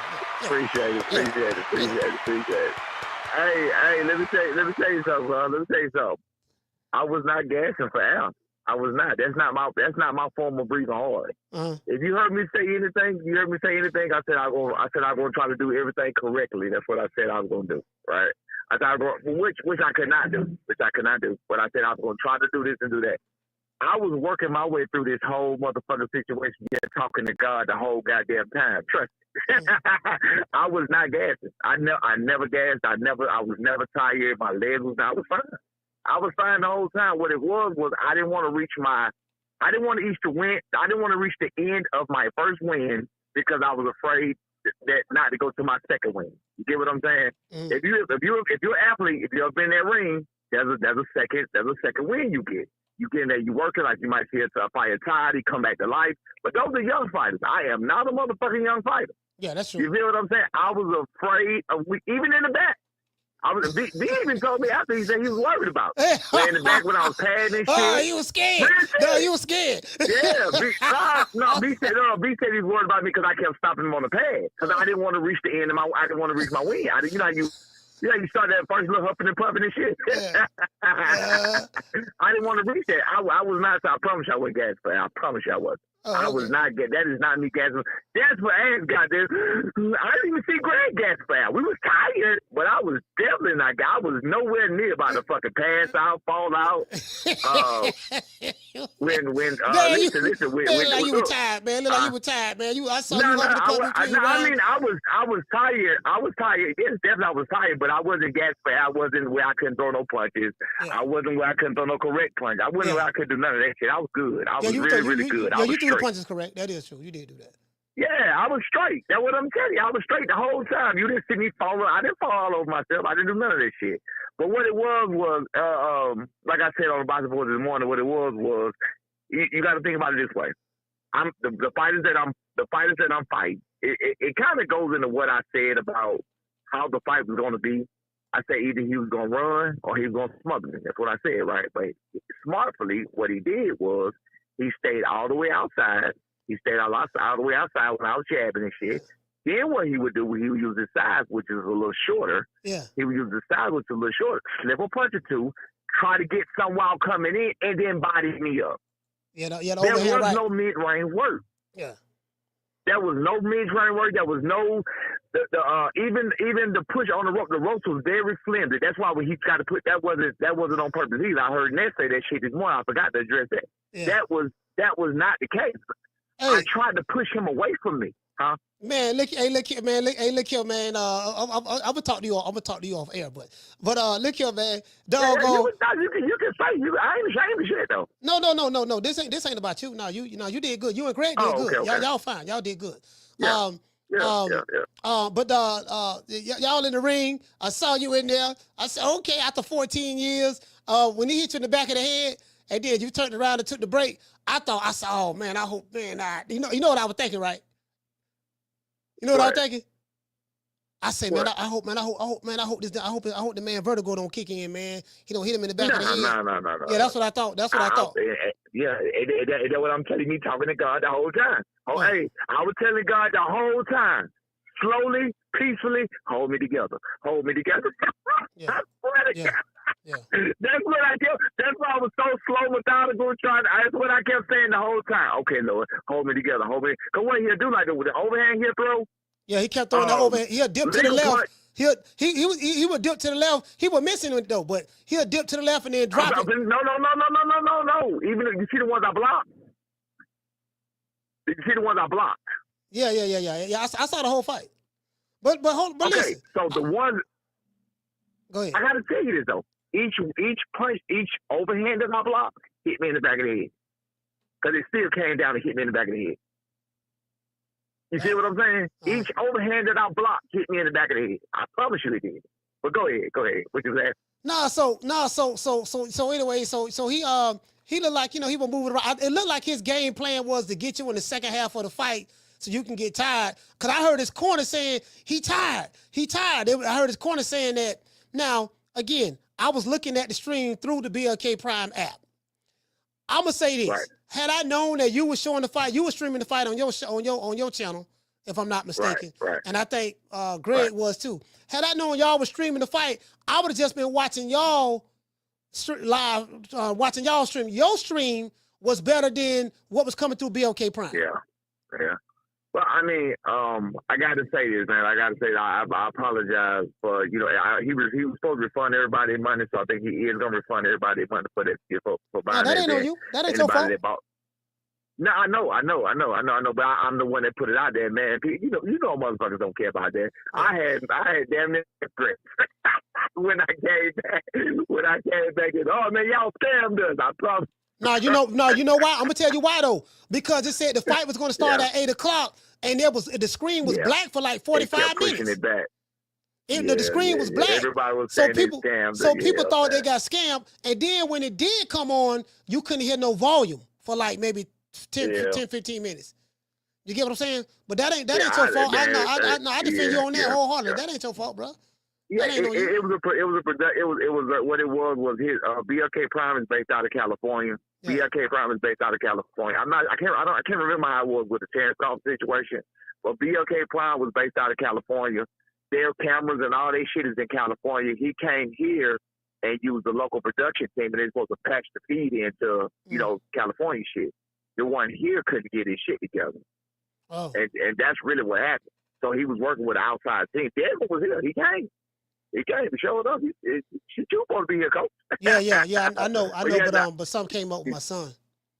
Yeah, I know. He told me about that, so it's all good. But I appreciate you anyway. But yeah, he told me, I'm shit. You would have seen too though. But anyway, yeah, the dude was over there sweating and shit, couldn't get his shit together, and Desmond already hired him and shit, and we couldn't. Yeah, I mean, we got big motherfucker sweating and shit, rubbing his head. Hey, that's what I asked him when he came to the back. When that motherfucker started sweating and shit, I thought, hey, bro, this a bad look. This a bad look on them. I ain't gonna lie to you, dog. I know it. It don't look bad on you and Greg. I'm gonna defend both of y'all to the end because y'all did what y'all was supposed to do. But y'all ain't got nothing to do with the production.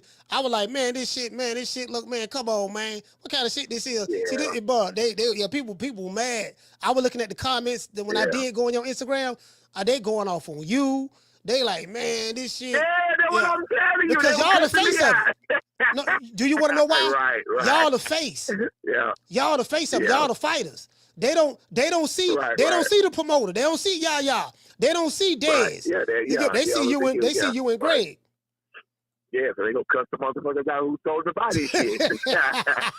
It's all good, man. It's all good. Look, man, like I said, it was I'm proud of myself of 2 months coming off of that shit. After 2 months and getting into the type, I did this 6 rounds of 2 months of training, coach. Come on, bro. Yeah. I worked my ass off. No, you did. And you had a 6-pack.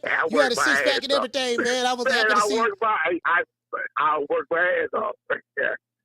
And then too, you got a family, you got a business. I'm like, that's why I asked you. I remember I asked you on the phone. I was like, man, how you find time to work out and this and that? Like any time that I got time, that's how I find it. I'm gonna stay in shape. I just look. Hey, right before I called you, I just bought the Burger King with, cheese, large, Coke. I wasn't doing all that shit. Look, I wasn't doing all that shit before, right?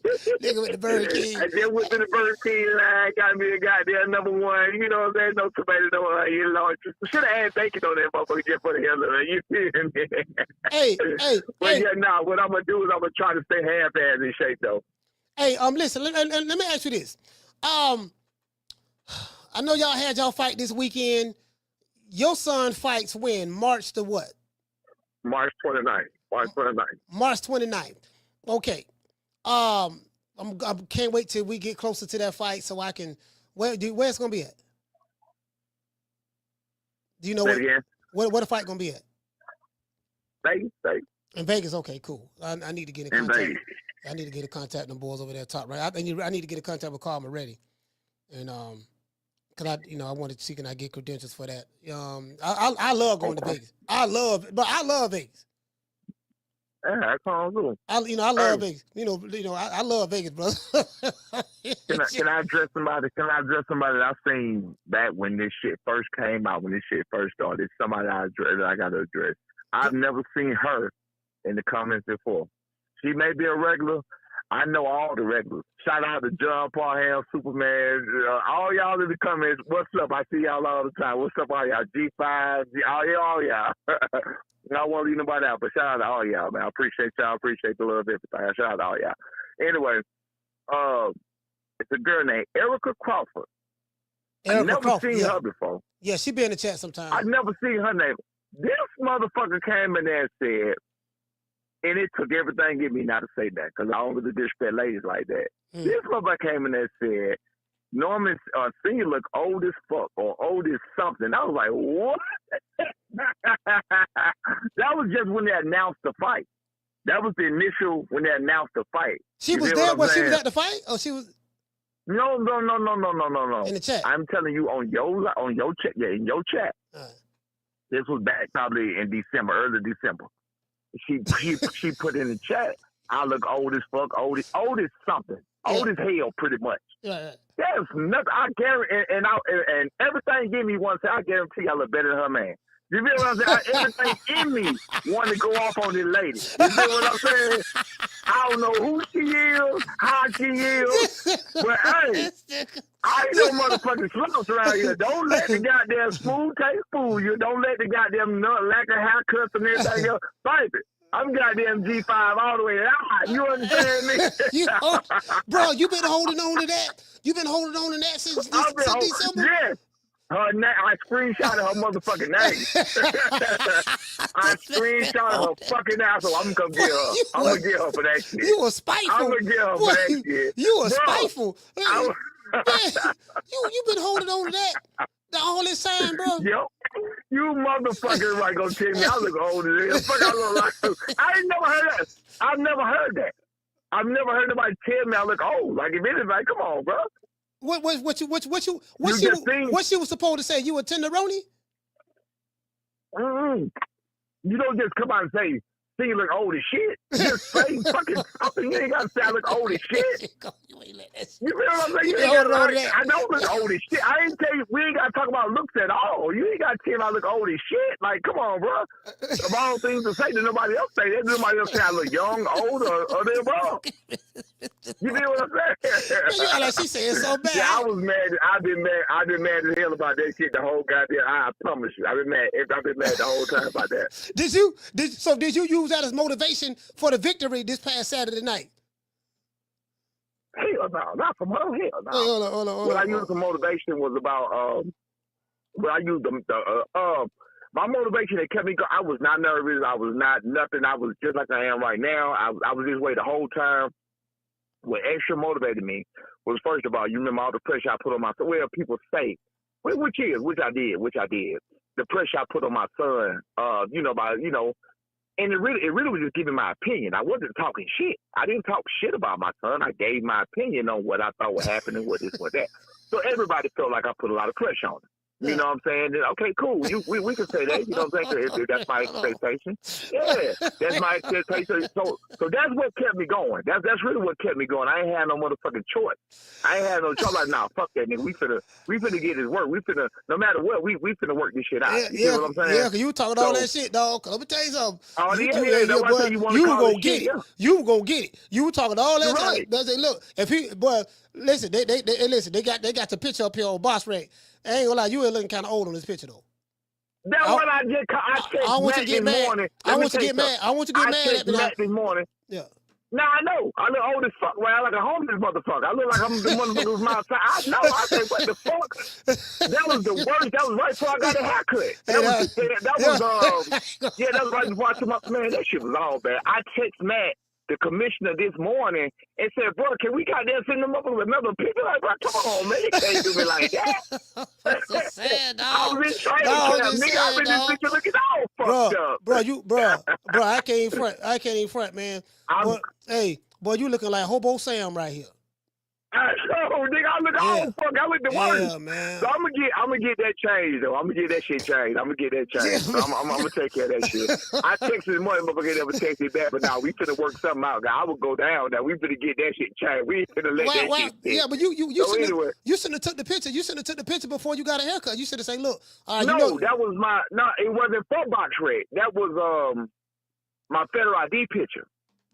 That was just, I had to go and take my federal ID picture, and I did that shit right before. I went to the other week. That was right before I took out a haircut because I had to go.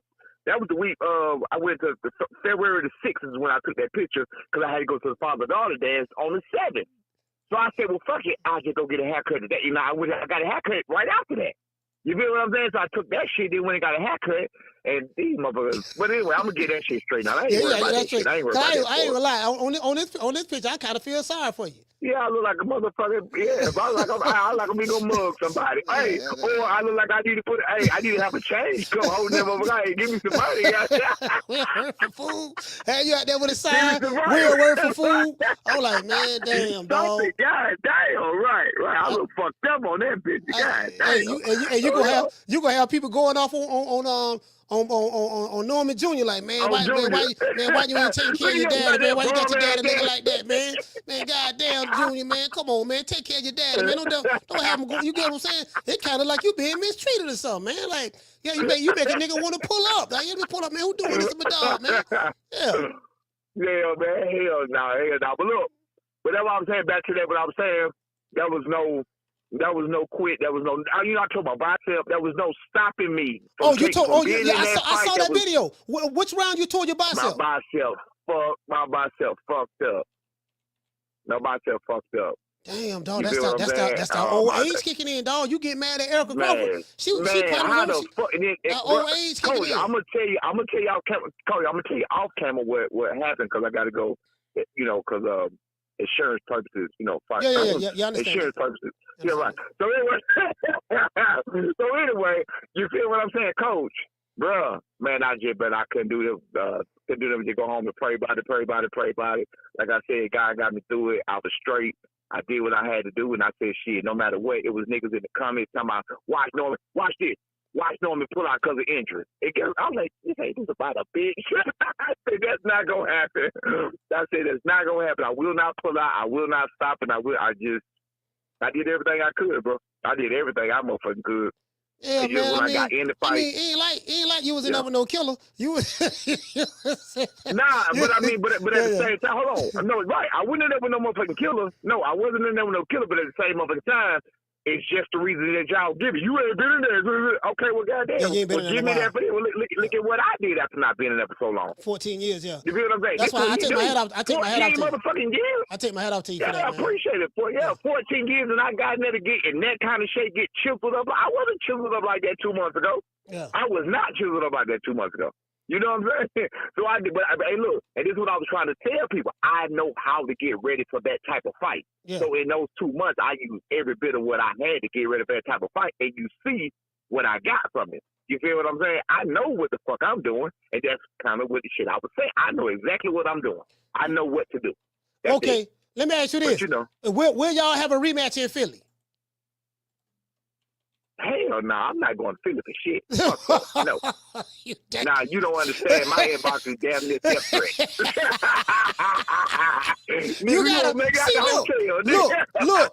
But that's what make the fight that much more intriguing. You going into enemy territory, behind enemy lines, gunshots. Bullets. I you get what I'm you saying? Over here. Fuck all that. You know, you gotta that's life or death right there. If Rocky can go to Russia and fight Ivan Drago in Russia, you can go to Philly and fight Greg Norman in Philly. Big Hackett, kiss my ass. I'm not going to know. Hell, motherfucker. This motherfucker, let me tell you something. Bro, they hate us. Do you understand me? Nigga, I can say I just saved the motherfucking child. We gonna These motherfuckers. Hey, did you see my story yesterday? It's probably still up there. Where a nigga threatened me, and this nigga ended up being from Ohio. I got a nigga that checked me. I won $2,000. Me and my partner won $2,000 off the motherfucker. First of all, yeah. That it right there. God damn it. Hold on. I'm finna pull you up right now. Hold on. You say, hold on. What happened? Let me see. No. Oh, my bad. I said that we won $2,000 off the motherfucker right there. Oh yeah. He said the Face of Boxing podcast. Okay, who that was? Oh, sold out. Oh, the ticket sold out. I see that. That's what I see on your. No. It's before that. Before it might be gone. The one I see is it's saying my boy fights for us old cats. That's what you talking about? No, hell no. It's already gone. Then It's gone. Let me tell you what happened. So a motherfucker called me. Hold on one second. A motherfucker called me. He hit me on IG. Motherfucker called me. I don't know this man from a fucking can of nothing. So he hit me on IG. He know I got to live with him, and he called me. I ain't answering. I look at the shit, and then that shit with it saying, I'm gonna beat your old ass or something like that. I'm next. I'm up next. I'm gonna beat your old ass. And I went back through our message. I'm like, man, this nigga ain't never even talked. Me and this nigga have never talked about nothing. You know what I mean? Because usually when it be like that, we have some type of history where niggas be jumping in and coming on my stories and shit. This nigga ain't never said nothing to me. He ain't really said shit. So I'm like, damn, what the fuck going on? So anyway, he got down there. Nigga, what? So I started recording that shit, and that shit, I'm gonna show you with a real Ohio nigga. Like, nigga, get the fuck out, nigga. What are you talking about? You want to beat me up because I beat Greg? What the fuck is wrong with you, bro? Oh, he sent you that after the fight? Yes, the nigga this morning. Listen to me. This morning about not even this morning, this afternoon, about 3 hours ago. I'm at home minding my motherfucking business. I get a video call from this. No, I get a message first from him. He sent me a video of him working out. Nigga said, because I told the nigga, bring me $5,000, put it on the floor. I said, bring me $5,000, I'm going to have $5,000, put it on the floor. We're going to go live. I'm going to beat your ass. That's what I told him, right? He said, I said. The nigga sent me a video today. Fat motherfucker with twig ass legs. Nigga sent me some shit of him jumping up and down to my day one, nigga, I'm coming for you.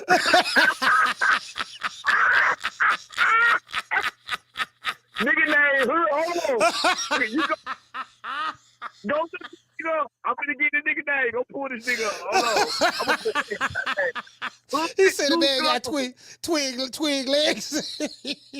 Hood 2 governments, the nigga named LSC. Go look at this nigga, bro. Hood 2 Global. The number 2 Global LLC. Hood 2 Global? Nigga got 632 followers. What is it? You say Hood 2 Global? The Hood, the number 2 Global LLC. Hold on. Hood, the number 2 Global LLC. Okay, Hood. Oh, say Hood, the number 2. Hood, the number 2. The number 2 Global LLC. Hold on. Got about 600 something. Oh, let me see. You see that shit? Yeah, I see it. I don't know this man. I never met this man. I never said nothing to this man. Wait a minute. That man said he gonna be my ass. I'm thinking he'll feel Wait a minute, hold on. Let me show everybody over here. Yeah, man, the man talking about. Okay, what? So what he talking about doing to you? Look, he ain't gonna beat my ass. So look. Nigga sent me a video today, him working up, jumping up and down and shit, looking like a goddamn fool. So he called me on video. After he sent me the video, he called me on IG. I asked him, I said, nigga, why the fuck is you calling me, nigga? I told you to let me know when you're on the way, nigga. We gonna run it, right? Like, yeah, nigga, don't run now. Don't run. I said, run for what? Anyway, he started showing me his, listen. He started showing me his house and shit. I'm not lying to you. He started showing me his house and shit. Yeah, nigga, you ain't the only one getting no motherfucking money, nigga. Yeah, nigga. Look, listen to me. I don't know where the fuck you live at, bro. House little as shit. House little as shit.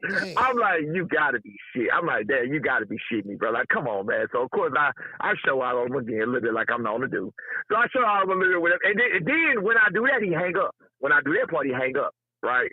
And then he go to texting me. Hold on. I shouldn't see. Okay. I'm looking at him. I might buy you ice. No, boy. Oh no. He looking like a killer. He looking like a killer right here now. Oh no, now. You get what I'm saying? Hold on. Man. Hey, yeah, man. That picture. So this dude been threatening you? Hood 2 Global? Man. Shit. I still got what he sent me. Hold on, Punk. I'm going to send it to you on IG. I still got that video he sent me this morning. They going to be funny. Hold on. That's the video he sent me this morning. Hold on, bro. Think of what I just sent you, bro. Put that shit up, man. You know what, man?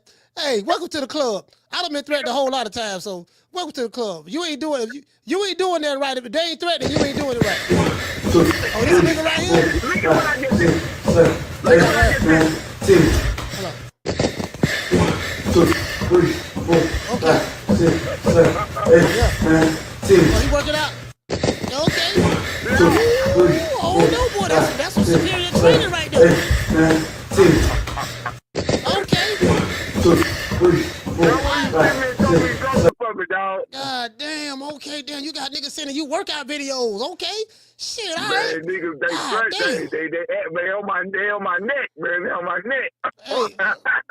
Hey, look, hey, you know what? I'm telling you what it is. He saw that picture on Box Rec. He like, man, this old ass nigga here, man. I can take him. See, that's what I'm saying. See, you gotta change that picture, cause see that picture gonna have niggas trying you, dog, for real. Yeah. Who that nigga? Yeah, you gonna have niggas trying you, dog. You gotta get tell them. I know it. They gotta tighten up. They gotta tighten that up ASAP. he from Ohio? Oh, yeah. That nigga didn't even respond to me. President's Day today. He probably out. He out the office today. Yeah. Okay. President's Day today. I'm gonna hit him tomorrow because he gotta fix that shit. He coming to Atlanta?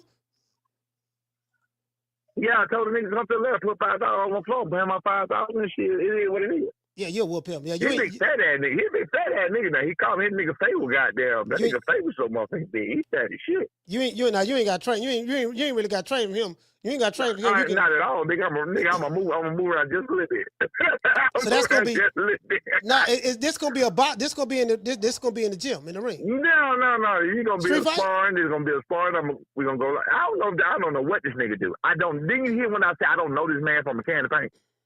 Damn, dog. I told that nigga, if you want me, bring me $5,000. We're going to put $5,000 on the floor. I said we're going to put $5,000 on the floor. We're going to go live. We're going to let the motherfucker, we're going to let the audience go, because he ain't going to laugh. His fat ass ain't going to laugh. I know what I'm doing. His fat ass ain't going to laugh. Brandon say exactly what to do to his ass. Hey, Brandon say he ain't from Ohio.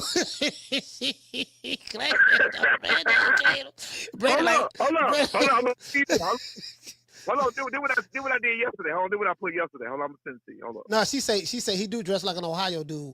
Damn, dog. Yeah, that nigga from Ohio. Hold on. So he threatening you about what though? What's the threatening about though? That was unprovoked. I don't know, Cole. That's what I'm saying. I don't know what the fuck going on. I'm saying, dog, you got niggas got beef with you, dog. You don't even know what they beefing for. I don't even know what the fuck they beefing for, Cole. Hold on. He put on. Go to his story. He got my story from yesterday. He tagged me in it from the day. Go to his story. See it. Hold on. That's his story is my story from yesterday. That nigga tagged me in my story as if it's some kind of goddamn good thing. Yeah, I did. Yeah, I see that. His story got y'all film promotions and yeah, that's it. Yeah, that's my story. Now, look at that. That's the shit. That's how it started. Right there is where is the beef. That's how the beef started. Right there. And then came out and said, "I'm coming for your ass." Damn, man, that's fucked up, fam. Like, I don't know. Yeah, so that's my point. That's what I'm telling you about me and Philly and all these niggas are retarded. You understand me? They don't understand the thought of getting in the motherfucking ring. And if they do, then nigga, that's why I told nigga, buy me $5,000. I get in the ring and I whoop your ass. That is what it is. These other niggas just like to talk like Jamil Parker. I couldn't believe this man. I had no clue. I had YSL Media. I had no clue that this nigga was that fucking stupid. Who, you Jamil? know what I'm saying? When he first tried me, Jamil, we got it. Me and Jamil got into it with the bullshit back in September, at the end of August, September sometime. Because he kept going around filming them. He kept going around filming them Philly niggas, and they were lying and shit and saying shit. Yo, but me and Jamil you talking about YSL Media, yeah. YSL Media, yeah. Me and Jamil is cool. So I'm like, bro, what the fuck? Bro, why you keep interviewing these niggas? These niggas is lying. So he kept doing it. So I went off and made a post about the nigga, like, man, this pussy ass nigga. So he hit me and was like, call me. So I called the nigga. He said that shit like I was scared. So I called the nigga. This nigga on the phone. But, no. This the funny shit, cause I promise you ain't never had this. This nigga YSL Media, Jamil Parker, is on the phone. What? What's up? What you want to do? What? I said, nigga, you not in my face. What are you doing? He acting like he in my face, like hit me, like that kind of shit. Like, what? What you gonna do? What you want? Like, what are you talking about, bro? Nigga, I said we'll do it when I see you. Nigga, what you talking about? I said, if it's that much to you, then shit, you can handle your business when you see me. I don't want to fight you. That's what I told myself. I don't want to fight you, but if that's how you feel, this shit, nigga, it's what it is when you see me. So when y'all supposed to bump? What do you want to do? When y'all supposed to bump? Nigga ain't bumping shit. He ain't, but that was before the Greg Hackett shit. I sent Jamil the address. Okay, I sent Jamil the address before Greg Hackett. And I sent it to him about Greg Hackett. That nigga ain't showing up here. So I told the nigga he asked me where I was gonna be at. He asked me about the fight. I said, you know how that go, coach. Yeah. You know about the drop the ad shit. You know about that. So that went on with that. Yeah, that shit went on with that. Man, I ain't heard nothing from this nigga. So I told Greg yesterday. Tell the nigga shit. You the one talking shit to me. These niggas, just like Tim Bradley. These niggas are making up shit with me. They saying it to me now. Now, of course, I don't like Tim Bradley. Tim Bradley said, I'll beat you. We'll do an exhibition about two. He said that. I never said that. He said that. So now when you say that and I got them comply and I agree, now all of a sudden, man, nigga, fuck that, I don't fight bump. Now, if I had said that to him, if Tim Bradley had told me that, And I said, nah, fuck that. I don't fight Hall of Fame. Fuck that. You ain't worth me fight. Boy, the whole world will be against. The whole world will be fucking clowning my ass. Hey, look here, man. Him, hey, I think Tim might be ready to fight you now. He don't seen your latest fight with Greg. He ain't. Nah, you know what? He not. Tim gonna be the favorite, man. I already told you that already though. Before you fought Greg, Tim a Hall of Famer. Tim is a Hall of Famer. You ain't hearing me. He already did a live yesterday, and the nigga ain't gonna do it. He ain't. Tim know what the fuck going on. He ain't that fucking stupid. So you said you'll whoop Tim? Greg. No, bro. Greg is slick. Listen to me, Cole. If you know anything about boxing, listen. You know anything about boxing. Let me tell you what Greg was doing, and let me tell you what Tim is not. Tim is a fighter. Tim like to go blow for blow. Yes or no? Tim fight, right? Yes or no? That's Tim fight. Tim like to bang. Tim like to bang. Yeah, he like to bang. Tim like to bang. Yeah. Greg does not like to bang. Tim likes to bang. Greg does not like to bang.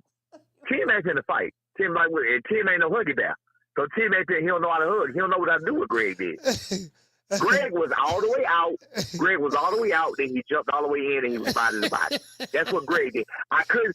Look. When I tried to push him off, that's when the over the rope shit came. When I tried to push him off, he was locked down to me like his shit was crazy. Yeah.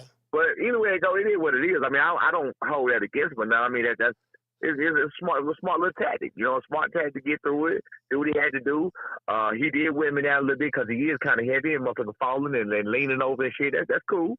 You know what I'm saying? It's smart. It's boxing. He was hitting me in the hip, like he said he was going to do. Yeah. Nigga hit me all in the hip. He hit me behind the head. And he did all kinds of dirty shit in there. He did. I was talking shit to him in there. He was doing all kinds of dirty shit. I said, damn, nigga. Damn, you hit me in the hip for real. He said, I told you I was. Whatever the fuck you said. This shit was crazy, bro. Yeah, you got. We was talking in the ring. And you got them old man hips too. Cause he probably feel like.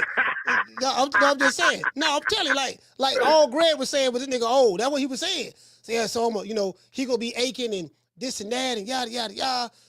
So Greg, so you saying Greg's slicker? So you saying Greg is a lot more slicker than Tim Bradley? Hell yeah, slicker. Yeah, Tim not slick.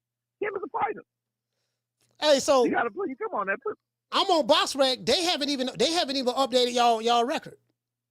Yeah, maybe because the president. I'm gonna call. Like I said, I'm gonna make sure. I'm gonna hope when he's sending that shit and update it. I'm thinking the commission got to do it. When he update, I'm gonna make sure. I'm gonna send him my picture in a minute and make sure he send that picture with it too. Yeah. Could it say result? It do say that you fought Greg Hackett, and it said the champion boxing gym in Jonesboro, and then but it said result. It has a question mark.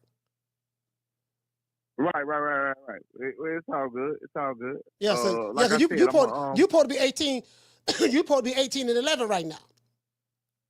Yeah. Again, it's all good. I'm gonna get that there and I'm gonna get that motherfucking picture change.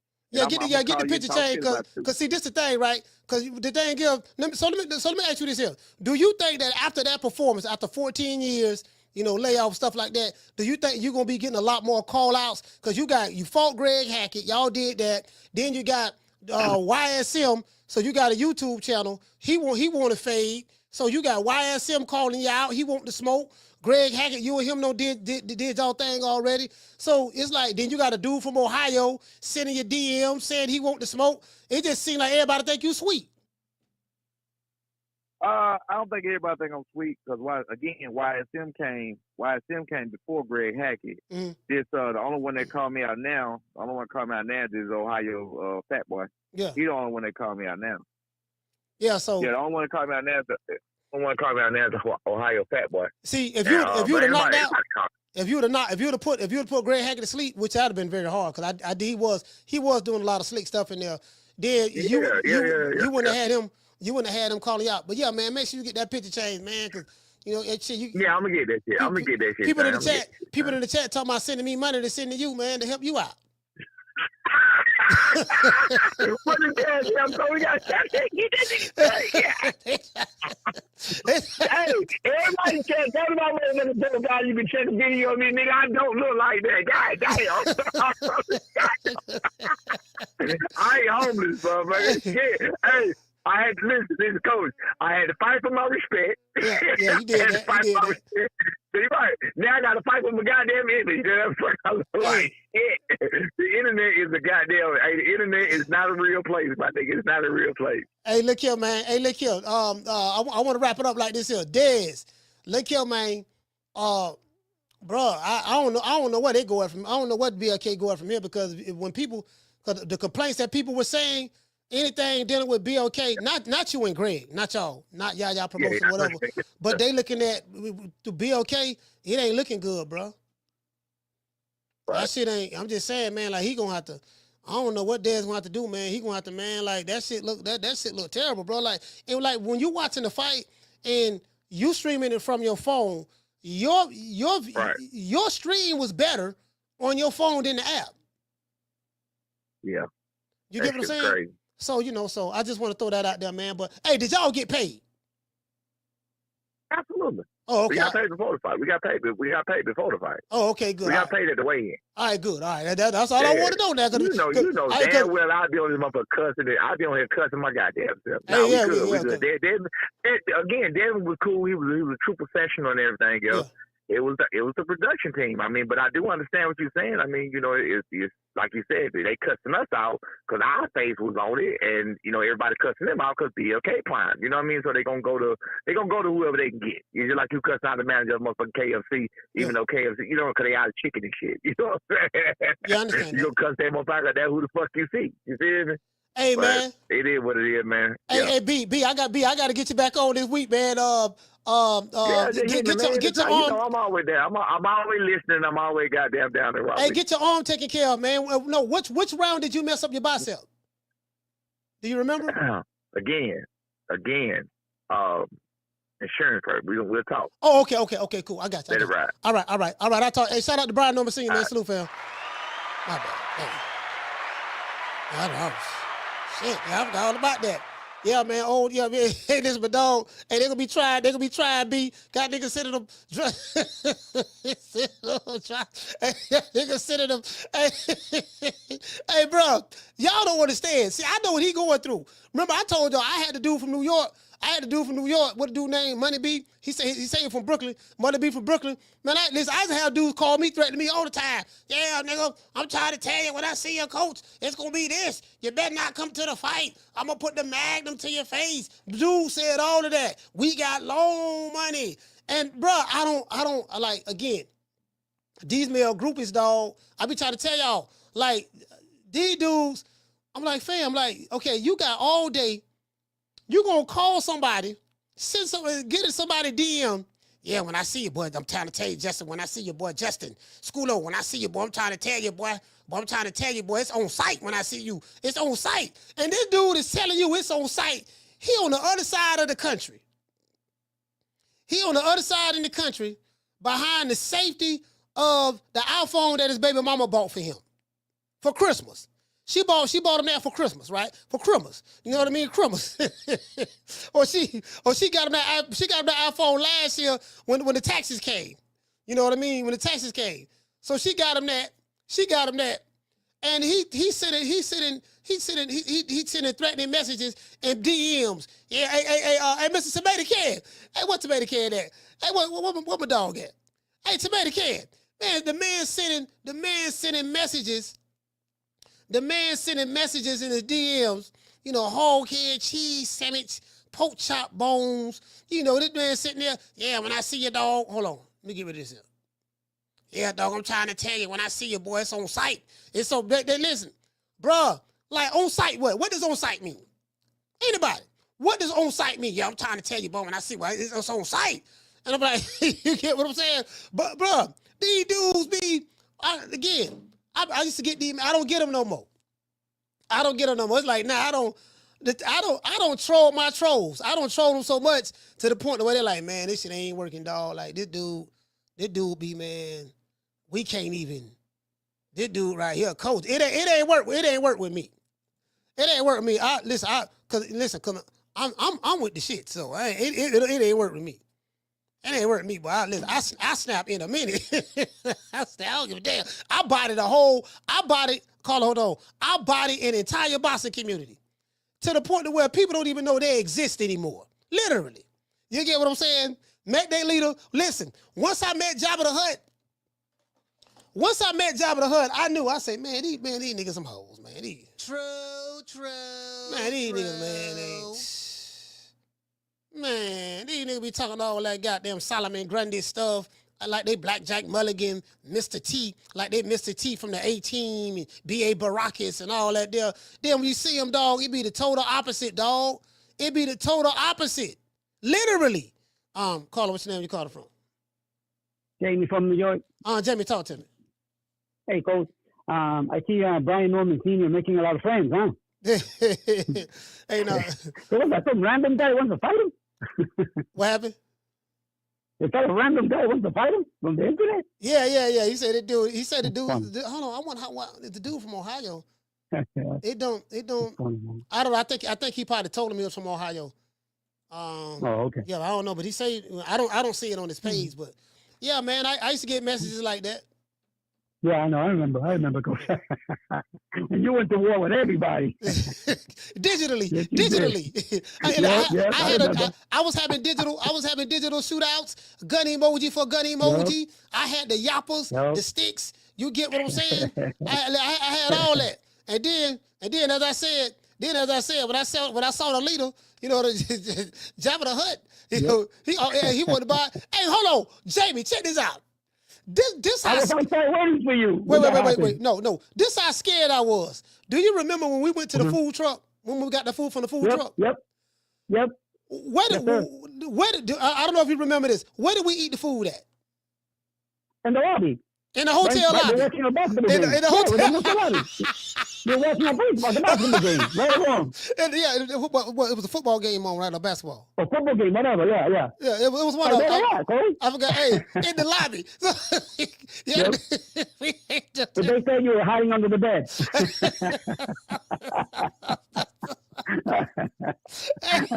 Bro. Oh my God, bro. That's funny, bro. Hey, go ahead, Jamie. Go ahead. I'm gonna let you wrap it anyway, up. Look, bro. I agree with 100% with a previous caller. He said that you can smell fear in a street fight. I agree with him 100%. You either scared or you not. Right. You feel me, Coach? So, what is it with Tank then? You know, with this boy Tank Davis. I mean, I heard the interview. He clearly ducked Haney to me. You know, I'm not saying he's scared. Yeah. But he's feeling something. You know, is it zero confidence in his skills? You know, is he nervous to take an L? It's something, Coach. You know, and I tell you, he doesn't sound like a warrior to me. You know what I mean? So, but Coach, you remember that clip that came out that they were sparring, them two, right? Which one? You talking about Devin Haney and Tank? Yes, and Tank. Yeah, I remember that. If I'm not mistaken, Devin Haney even sucker punches Tank in that clip. But anyways, what I'm trying to get at, I ask you, you know, what really happened that day that Tank got spooked, man, and he's running from this boy? You know? I don't know. You know what? I think that fight was doghouse rules, and you know you got to just keep sparring until somebody quit. So, you know, in a real fight, in a real boxing match, you know it's not going to be like that.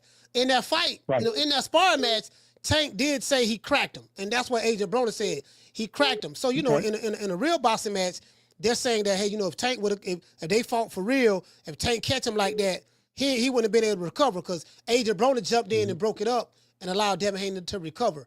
So I'm like, man, the only way to settle this, they got to get in the ring and fight each other. But that ain't gonna never happen now because Haney's moved up to 147. So now we got Shakur and Keyshawn Davis that's there. So you know, right?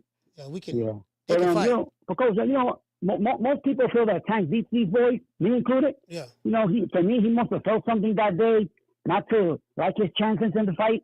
You know, it's weird. I mean, we all know our limitations. I don't know what's going on with the boy. I really don't know. I have no idea. But he may not be scared, but he's definitely running, Coach. We all know that. That's no secret, you know. And another thing, and I'll leave it with this, bro. For the fighters that say I won't fight this guy or that guy because we're boys, I say this: that's bullshit. Respect from New York. Absolutely. Yeah, man. This is why I say this era is different. Now I do like it's some fighters that are still, you know what I mean. But this era is different. You know, I there's no comparison. It's unfair to compare these guys today to those guys. You know, the elder guys, because you know it's just unfair to do so. You know, for the simple fact that you know, they just had a different mentality. You know. Here, Carl, hold on. I know two twin brothers. They used to fight all the time. I'm talking about they was not Siamese twins. What's the twins called that they twin brothers but they don't look alike? What is that called? The twins that don't look alike. I forgot. Not Siamese twins. Is that fraternal twins or something like that? I don't know. Carl, what's your name? You calling from? Martin from Oakland. Martin, Oaktown, talk to me. Yeah, Coach. I think the biggest difference between Tank Davis and most of the fighters from today is he's a little too honest with what he thinks and how he feels. So a lot of people might misconstrue that as actual fear. Because let's face it, every fighter, I don't care how good you are, has some level of doubt. Whether they share it or keep it inside, we all have them. Doesn't matter what it is, whether, you know, you're a podcaster, an actor, a singer, a dancer, whatever it is.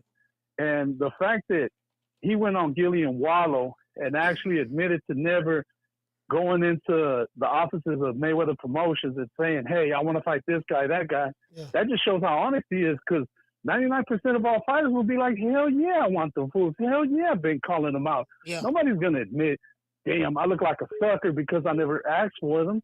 You know what I mean? So, you know, he gets he gets credit for that. You know what I mean? Because let's be honest. If we were to judge them strictly on accomplishments, forget the names, take the names out of it. Just fighter A, fighter B, he's one of the most accomplished. You know what I mean? Maybe not the because he didn't unify. Maybe not the because he hasn't, unified in any weight class. He's never been undisputed. But as far as when it comes time to perform, he always shows out. He always does his thing. He never disappoints. You've never seen a Tank Davis fight where you're like, man, that was some bullshit. That's the last time he gets my money. You know, I don't think there's anything that Haney does that Tank can overcome. But I think that was just a moment of him being brutally honest. You know, not looking at him like, the Devin Haney that, got chin checked by a 36-year-old Jorge Linares where he had to take a whole round off to recover. But just looking at him as a great fighter. He held him for 3 rounds after that. Oh, yeah. You're right. You're right. Yeah, he held him for 3 rounds. After that, I was like, man, I think that was the championship rounds. I think he cracked him in the 9th or the 10th round or something like that. And he held on the 11th and 12th round for the most part. Yeah, don't forget, Coach, I still live in the town. I got to see these motherfuckers every day, so I could only talk so much shit about Devin Haney before it comes back to bite me in the ass. No, well, you're not really talking shit, but I mean that's what happened though. That is what happened. Yeah, but you get what I'm saying?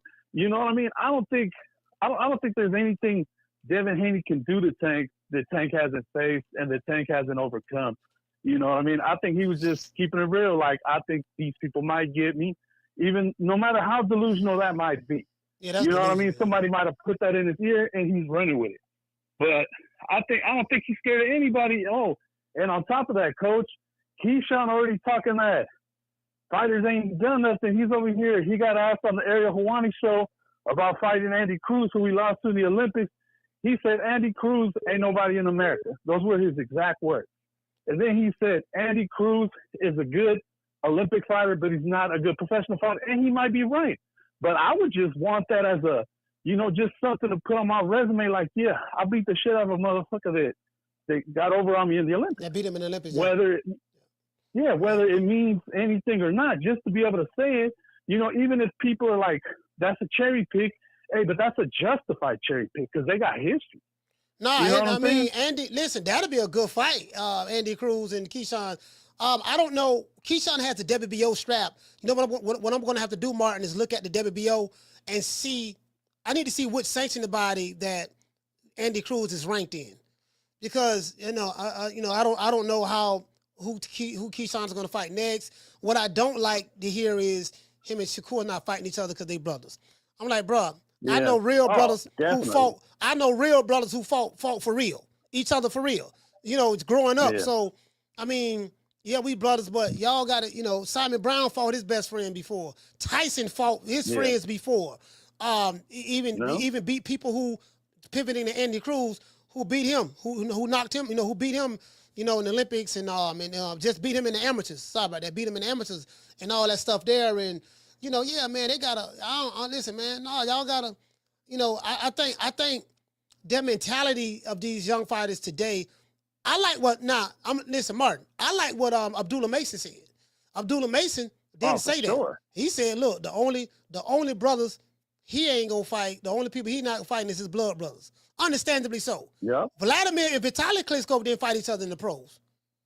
They wouldn't do that. You know what I mean? They made a promise to their mom they never fight each other. So I respect that. So he said anybody outside of that, they can get it.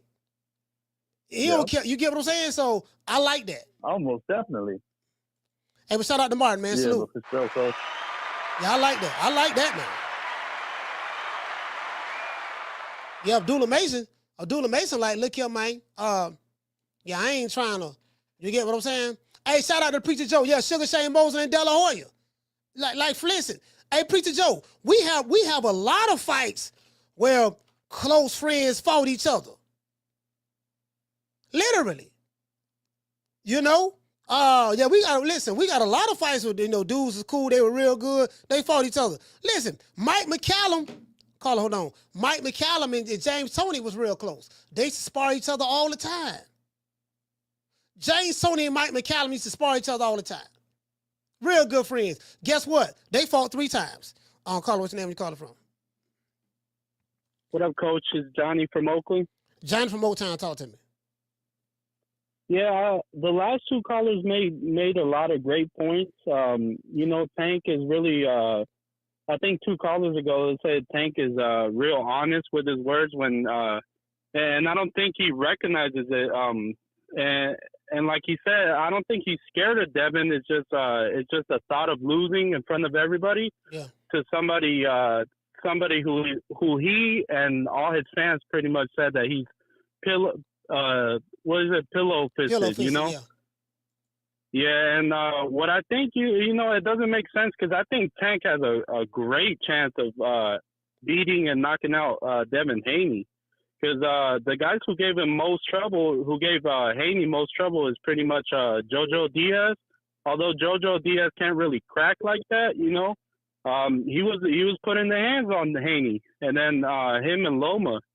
And Loma was pretty much on angles and speed, and it seems like speed is one of Devin Haney's worst nightmares because Linares had that speed, Loma had that speed. And then, of course, Ryan, even though he was doping, it's that speed that caught him. You know, if he were able to see that left hook, I think he would have gotten out in time just before he got caught. But it's that Ryan speed that actually caught him. And I think Tank, like I say, he's just scared of losing in front of everybody. Especially, I don't know if you guys remember, but when he had that little feud with Mayweather literally threatened him of making him fight Loma. Fight Lomachenko. I remember. And then that was years ago. Yeah, and Tank's whole thing is, they trying to set me up to lose. Like I remember that. You know, I honestly thought even at 126, even at 130, I thought he would have gave Loma fits. You know. I mean, you know, it's all about what the fighter thinks. If the fighter doesn't feel that way, then so be it. You get what I'm saying? So, and that's all I'm saying. All I'm saying is I hear what people are saying about this guy, but this guy doesn't feel the way his fans feel. His fans and his trainers His fans and his trainers apparently don't feel that way. Because when people feel that they the best, they'll go knock them other dudes off. We got plenty of fighters that I can show you that's done it. You get what I'm saying? So yeah, they don't. I think maybe the fans are more confident in their fighter than the fighter is in themselves. That's what it appears to be. Yeah, and I think a lot of people, you know, they're getting frustrated with Tank because they hold him in such high regards to where it's kind of sad that you don't want to see him, you know, fight the top guys, and they're okay with that. That's the main problem, that they're okay with it, even though let's say they're not real boxing fans. They might be, you know, casual. I hate using the word casual. But that's exactly what they are. I call these Tank fans, I call them love and hip hop fans. They want the drama. They want they want narratives. That's what they love. But sooner or later, either Tank's gonna have to fight somebody of real substance, or I'm okay with him retiring. He done already said it like 3 times he wants to retire this year. So if it may be that way, then so be it. All right, salute, fam. Yeah, man, I ain't gonna lie to you, bro. I just come from a different era. Shout out to Green Eyes P. Hey, okay. Dropping that quarter over. Bam, dub on your boy. Hey, Leroy. Super chat received. Playtime's over, boy. Green Eyes say, kill it, boxing. You couldn't hurt me if you tried. Stop talking BS about Brian Norman Sr. If you sickened by him, go vomit. Your disrespect to me is hilarious. That's how he feel. That's how he feel. It is what it is. He's saying it in the chat. If that's how he feel. That's how he feel. I really don't know what it was about. I didn't see it, but down from the bar, there's a platform stage. People pimping, sharp as razor blades. So this is the issue that I have. Tank clearly he's not going to fight Shakur or Keyshawn. I think that's clear at this point. Carl, hold on. Keyshawn is not going to fight Shakur, and Shakur is not going to fight Keyshawn. So, in Lomachenko in Ukraine somewhere. So my question is, after Tank fight the featherweight, Lamont Roach, which he going to stop him. Shakur fight Kid Austin this Saturday. He going to beat him.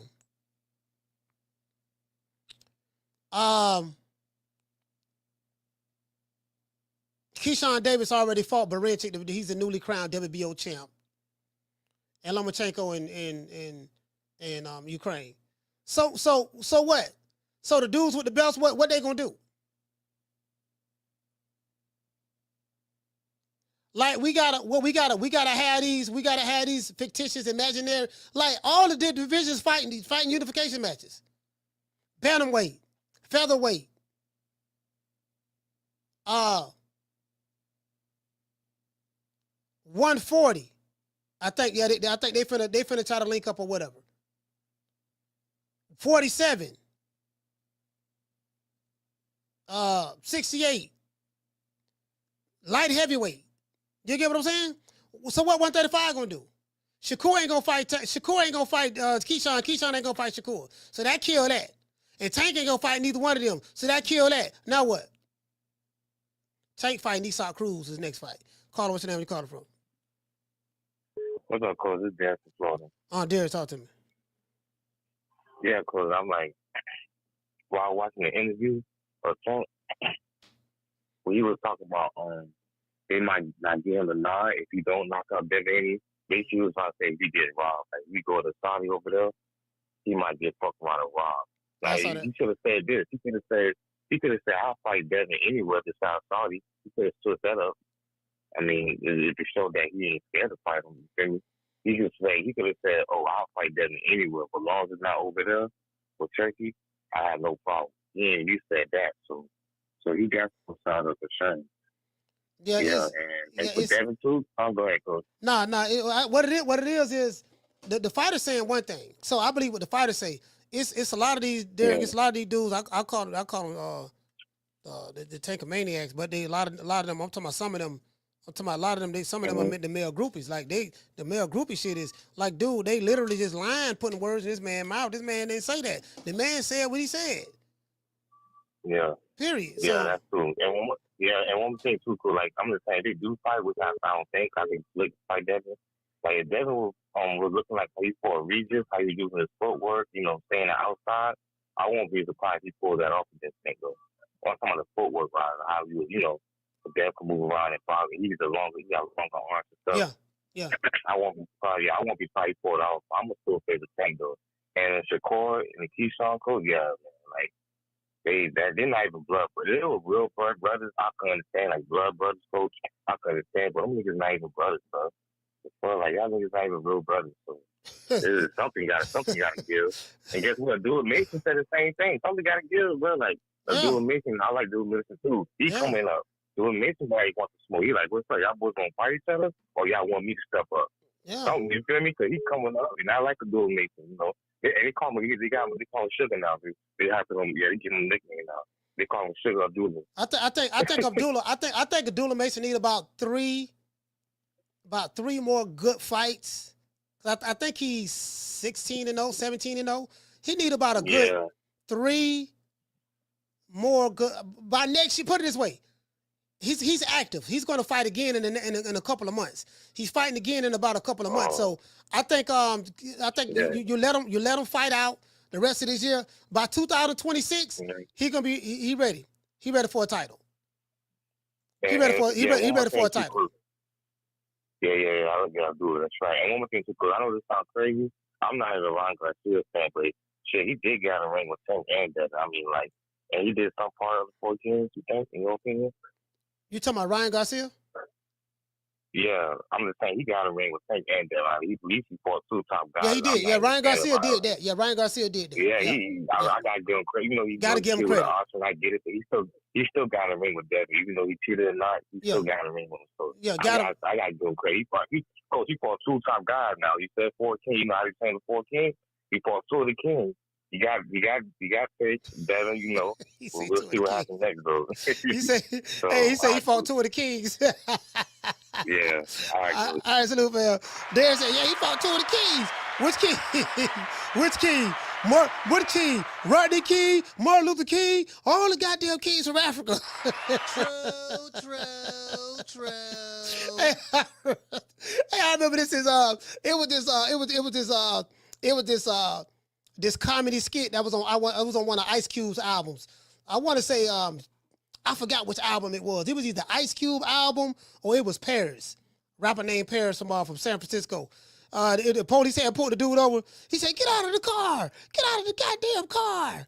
He said, "Man, why you pull me over, man? I ain't did nothing." He said, "God damn it, I'm gonna do you like King." He said, "What King?" He said, Rodney King, Martin Luther King, all the goddamn kings from Africa. Now get your ass on the ground. Man, just got to fight. Hey, Carlos, what's the hell he called from? Hey, Mo, what's good with you, Slim? Why y'all trying to get Key and Core to fight each other, Slim? Like, they came in the game telling you what they on. I thought 135 supposed to be so deep. Why they gotta fight each other right now if that's what y'all pushing? I just don't understand that. But I just think the process at 135, when everybody was talking about how good 135 was, I told you it wasn't a good division unless everybody fight each other. Yeah. And then I don't care about the names. Like unless they fighting each other, that's the only way the division's a good division. That's it. Now I don't care about the names. At the end of the day, Loma needs to vacate the belt. How is it that Loma is babysitting that IBF like that? Yeah, how is that possible? Well, he beat George Cambosos. That was for the vacant title. I get that, but I think they're giving him time. He's supposed to immediately go into a defense. He's not supposed to babysit the belt. Man, you know how fast IBF. You see how fast the IBF lit motherfuckers. They'll give you like when Cordina had it. They say he won the belt. 2 weeks later, he gotta defend it. Same thing that happened to Cinnamon. Same thing that happened to recently. Same thing that happened to Usyk. All that it's the same deal, bro. And Canelo too. Yeah. I said Cinnamon. Yeah.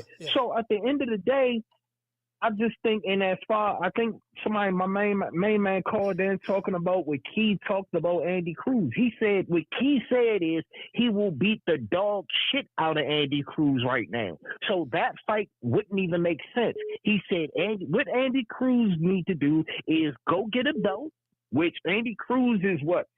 He probably top 3 in all the sanctioning bodies except for the one that Key has his belt in, which is the WBO. I don't even know if Andy Cruz is ranked in the WBO. I'm not even sure. But I know Andy Cruz and Zaire should be fighting for Loma's strip belt. If y'all want to see Andy Cruz and key fights, tell IBF to strip him because Loma shouldn't be having that belt. We already know, Davis ain't fighting nobody. He gonna try his best to bring somebody up from 130, or I wouldn't be surprised if he fight if he fight motherfucking Stephen Fulton after this motherfucking Lamont Roach fight. He gonna bring Stephen Fulton up. What about Gary? At this point, who? Gary. You don't think he'll fight Gary right now? Gary Russell? Or Pitbull? Nah, hell no. He would already fought him. He ain't fighting no Gary. No, but that's what I'm saying. I'm saying like even more so now. Like, okay, I fight him now for DC and Baltimore. You don't think? Nah, he not fighting. He ain't fighting. He ain't trying to get. Anybody who call him out, it's like he be scared of him unless you Hispanic. He'll fight you if you're Hispanic though. He'll let a Hispanic dude call him out and then fight him. But at the end of the day, Slim, I just think I personally do think they're going to eventually fight because what always happens is egos get big. It won't be at 135, though. I'm telling y'all, if they fight each other, it won't be at 135.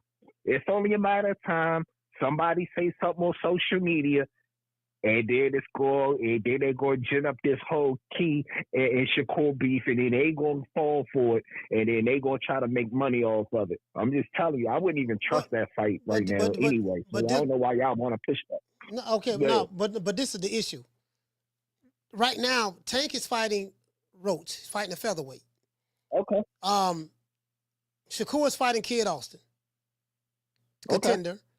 And Key just got the belt at one WBO this Saturday against Varenchik. Okay. And then Lomachenko, we don't know where the hell he at. Okay. So what's going to be the conclusion at 135? The conclusion is Moitalia got to fight somebody. So technically, Moitalia should be the mandatory for Key belt. So that's your fight right there for Key next. The next fight after Shakur should be William Zepeda. Y'all don't get mad at Cole because nobody want to fight him. He should be fighting William Zepeda next. Davis, I like that. Reggie should be fighting Edwin De Los Santos. For some reason, he don't want to fight. That's the easiest fight to make, but he don't want to fight Edwin De Los Santos. The IBF should be forcing Abdulaziz and Andy Cruz to fight. That's that. That's a whole sanctioning body. That's your joint right there. Then after that, then they need to go into unification. And if the last two men standing is Core and Key, didn't let it be. It's other fights to be made. Y'all, I see what you're saying. You see what I'm saying? They already established how they came in the game. They already established. They've been saying this since day one. And if you ever seen them two together, they tight like that. So I think they'll eventually fight. I told them, I was like, y'all gonna eventually fight one day. But they act like they not. Like there's some egos going. You know what I'm saying? Egos. You know how the game go. Y'all will fight, but it won't be soon. But y'all will fight eventually. But at the end of the day, the fights are there. I just don't understand the process of just pushing them to the fight because basically what it's saying is what I'm hearing from a lot of people is they should fight each other because nobody else want to fight them too. Is that what we saying? No, what I'm saying is whether they fight next or fight later on down the line, I have no issues with that. The issue that I have is we brothers, we ain't gonna fight. Well, man, we got plenty of situations with dudes with friends close. From Tyson to Floyd to whoever, and they fought each other. Slim, you know what I mean? I got you, and you got plenty of situations. I got you, but you got plenty of situations where they didn't. But I'm not saying they not going. Even though they gonna fight each other. But it's not gonna be at 135. But to push them two to fight each other now just make absolutely no sense. What we need to be pushing is these other jokers to step up to the plate. They're not. We can scratch Tank out. Yeah. We know Tank. We know what Tank does. Tank ain't fighting nobody because he's holding the belt. So he's holding the belt up. Then when nobody's mentioning that Loma need to be getting stripped. Nobody's talking about that. Loma needs to be getting stripped. I don't know what's going on. I don't care what's going on in Ukraine. At the end of the day, either you fighting or not. That's it. You holding up the division. So let him get that. I hope Andy Cruz get that belt. And I guarantee if Andy Cruz get that IBF, I promise you, it's either going to be Cole or Key cleaning that Cuban up before the year's out. I guarantee you. You gotta have these sanctioning bodies gotta do what they gotta do. Ain't no motherfucking way we should be seeing Tevin Farmer and Williams Zepeda again. Yeah. Why aren't we seeing that fight again? Well, because it was close. It was a close That's fight. It was a close fight. Man, we shouldn't be seeing that fight, man. You know we shouldn't be seeing that fight again. We know damn well, but I hear you. But we shouldn't be seeing that. Now we got to see what's going to happen with more Tiger, and then you got Mason coming up. I mean, it's other fights to be made. I just think that I get y'all point, but I just think they came in the game telling y'all what they was on. I don't think y'all should get mad at them right now, but I do think they will fight. Maybe at 140, maybe at 140 something, but it ain't gonna be at 135. I'm telling y'all that right now. But that's all I got for you, Slim. All right, salute. Shout out to Ron, boy. Yeah, man, I'm like, man, they got, listen, the witness protection program, they got to stop, dog. Again, I don't care when they don't have to fight next, but what I don't like is we ain't going to fight each other. That's what he said. And I ain't never fighting Shakur, man. He ain't never fighting me. We brothers. The man said we ain't never fighting. So I'm like, and then Tank ain't fighting nobody. He ain't fighting none of them dudes.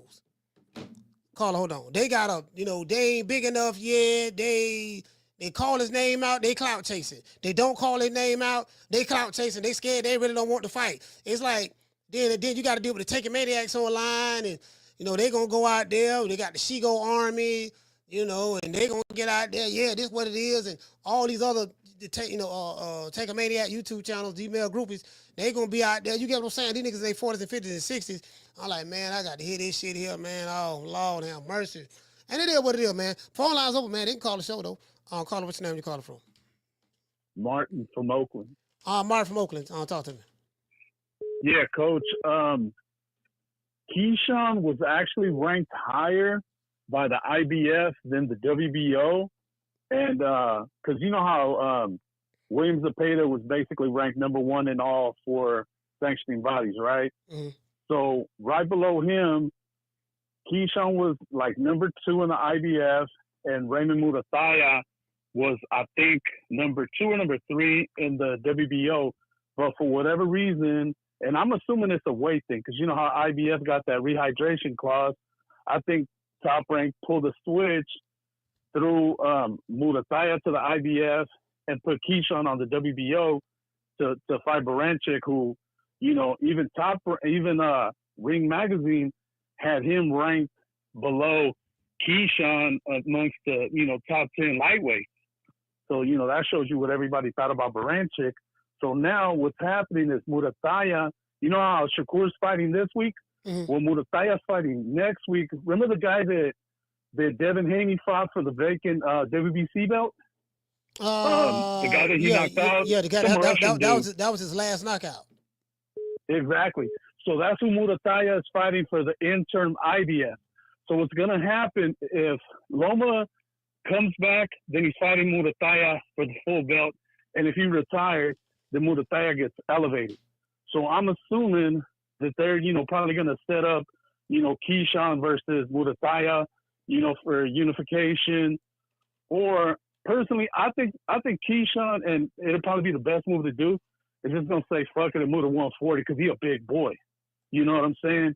And because he's the WBO champ and Tio's the 140 WBO champ, it lines up perfectly for them to fight, especially with all the shit talking going back and forth. And it'll be a really good fight where I got Keyshawn personally if they do get down. So let me ask you this: who impresses you at 135? Like, you got Abdullah Mason, he's still a prospect, but he might be a contender soon. I think what they're gonna do, they're gonna let him get a couple of more fights, because Abdullah Mason is fighting again in May or March or something like that. April. Yeah, he's fighting fast. So you think? Go ahead. I'm gonna tell like this, Coach. The one that impresses me the most is Abdullah Mason, and I think his only setback is he's too eager. It's one of those things where you're so good, you're trying to do a highlight reel knockout every single time, and he's getting too excited, and that's the only thing holding him back. Where everybody else fights conservatively, he goes all out because he's trying to put on a show, and that's what hurt him, you know, in his last fight where he got dropped twice. Yeah. He knew he knew he had it in the bag, so he's just trying to show off. You know what I mean? If he could just reel it back just a little bit, he could be amazing, coach. He could be amazing because he is what all these other guys claim to be. To me, he's the total package, coach. He got power, he got finesse, he got skill, he got speed. I mean, he's what Shakur thinks of himself when he goes to sleep, except Abdullah Mason wakes up and it actually is that. So to me, when it's all said and done, that's the motherfucker. It's going to rock 135, 140, 147. That's what I think, coach, personally. All right, salute, fam. Yeah, I don't want to put all this pressure on these jitterbugs right now. I don't like putting too much pressure on these jitterbugs. Again, the only way you're going to find out what you got to put pressure on the diamond. You get what I'm saying? You put pressure on coal. Once you put the pressure on coal, you make a diamond. So we're going to find out, do we have a diamond or do we just have a coal, just a dud? So, you know, the only time I tell, if you look at 135, and let me show you guys this here. This is the Ring Magazine's top 10. Y'all look at the screen for a minute. This is the Ring Magazine's, bear with me one moment. This is the Ring Magazine top 10. So they got the ring belt is vacant. No one has it. You got Gervonta Tank Davis, he got the WBA strap. Vasily Lomachenko, he got the the IBF strap. Shakur Stevenson has the WBC strap. And now Keyshawn Davis has the WBO strap. They're probably going to move him to number 4. Maybe. We'll see. They probably move him to number 4. Baranchik, you know, I think maybe he can, you know, he may fall out of the top 10, go a little lower or whatever. We do know Tevin Farmer, the veteran, is fighting William Cepeda again in the rematch. Andy Cruz is right here. I think Frank Martin has moved out of the division. I think he's at 140 now.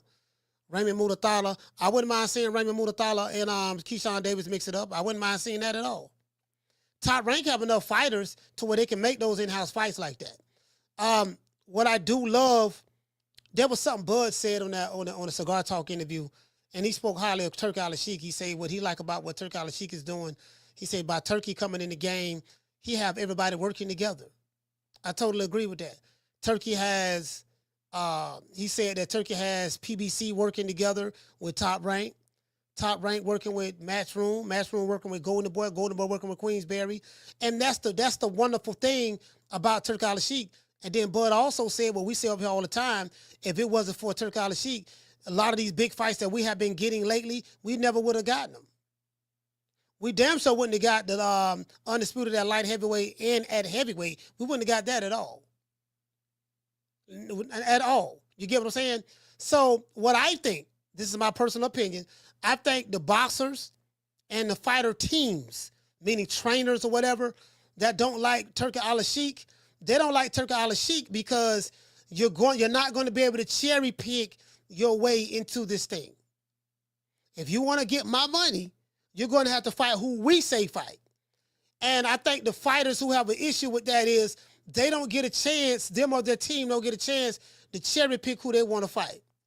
Because if you allow some of these fighters to cherry pick who they want to fight, then they're going to take the path of least resistance. That's human nature. You get what I'm saying? It ain't, you know, very seldom they're going to do like a James Toney.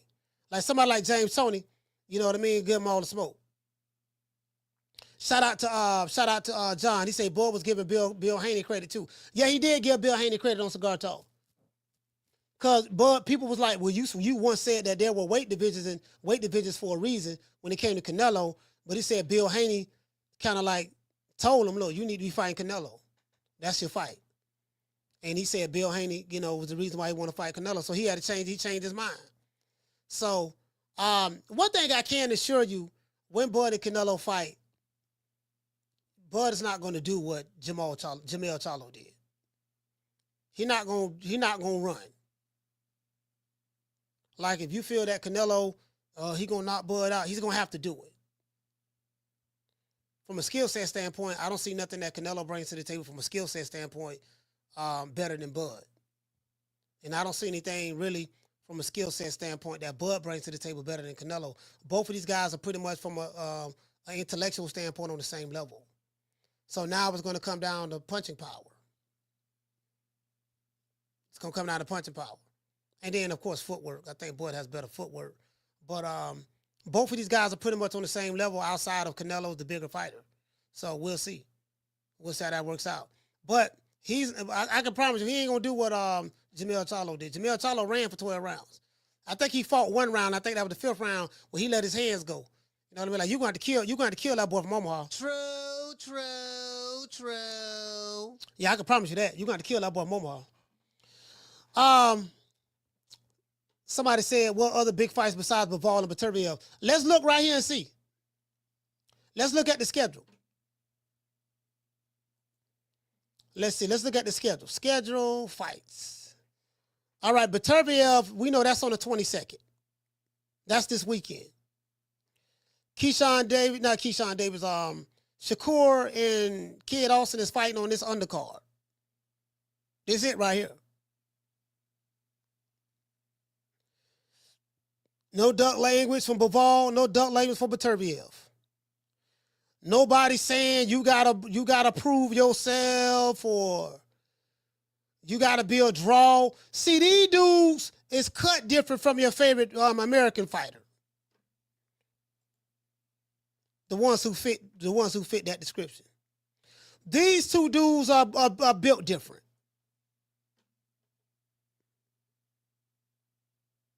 Did you get what I'm saying? They're built different. So full boxing schedule. We got Sandoval versus Bernaldez. Okay. Who's fighting on this card? Daniel Dubois is fighting Joseph Parker. Boy, this is a damn good, boy. Oh my God, this is a damn good fight. Bro, look at this fight card. Daniel Dubois versus Joseph Parker. This is why they don't like Turki Alalshihk. Shakur Stevenson versus Schofield. Carlos Adames versus Shiraz. Botsy versus Callum Smith. Well, Botsy versus Smith. Zaylee Zane versus Caballero. Virgil Ortiz versus Madrimov. Bruh, it's so many 50-50 fights on this card, like you just really don't know. I like Zaylee Zane, but Caballero, you know what I mean? That's a heavyweight division. Virgil Ortiz versus Madrimov. Me personally, I'm kind of leaning towards Madrimov in this fight.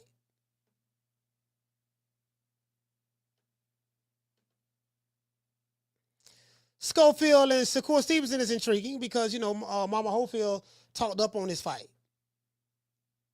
And styles make fights. So we'll see. Adames and Shiraz. It's a good fight.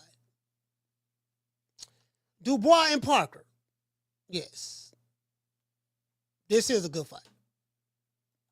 Good card. This is a real good fight card. And then, of course, the creme de la creme, Beterbiev and Bivol. I love this fight card right here. I love it. We're gonna Saturday. We go, damn, dog. Saturday, the day I be, man, I'm gonna have to go live. I'm gonna have to go live for this fight, man. I'm gonna have to go live for this fight. We're gonna have to go live for this fight. We're going live Saturdays for this. It's too many good cards. It's too many good fights on this card. We got to go live for it. Let's see. February, GMT, 12 o'clock. Damn, we're going to be going live at 12?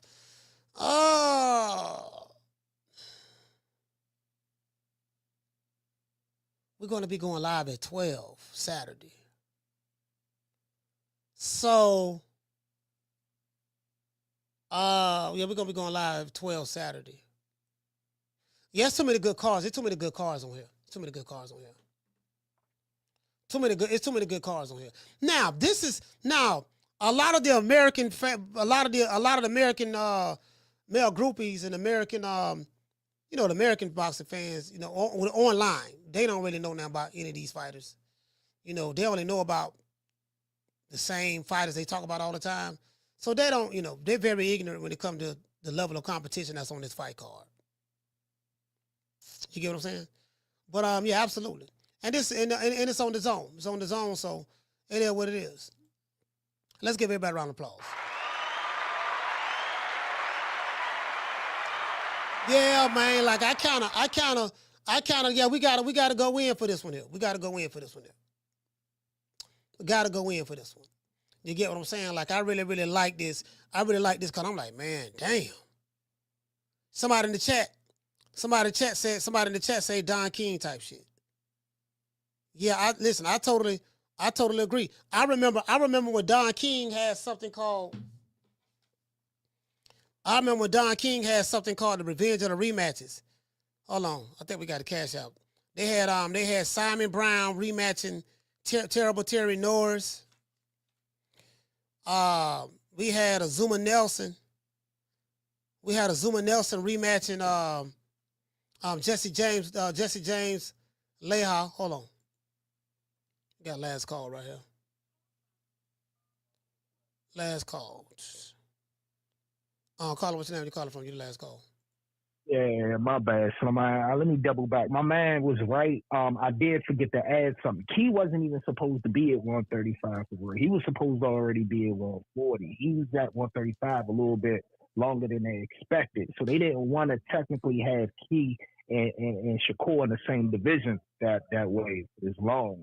But it's already designed for Key to get his belt, which is the WBO. If he can't unify 135, you know Top Rank is going to 140 to get their belt back in the WBO. So it's going to be Barboza or it's going to be Teofimo. But please look, you're going to see T go up and become the automatic mandatory for either Barboza or Teofimo. But Teofimo vacating that belt, so it's going to be Barboza, and you already know what that's about. But because Teofimo moving up, they moving up to 47. Him, Devin. Yeah, and so Barboza is going to get that. Yeah, and Top Rank don't want really, and I already knew this before, but I forgot my man already mentioned it.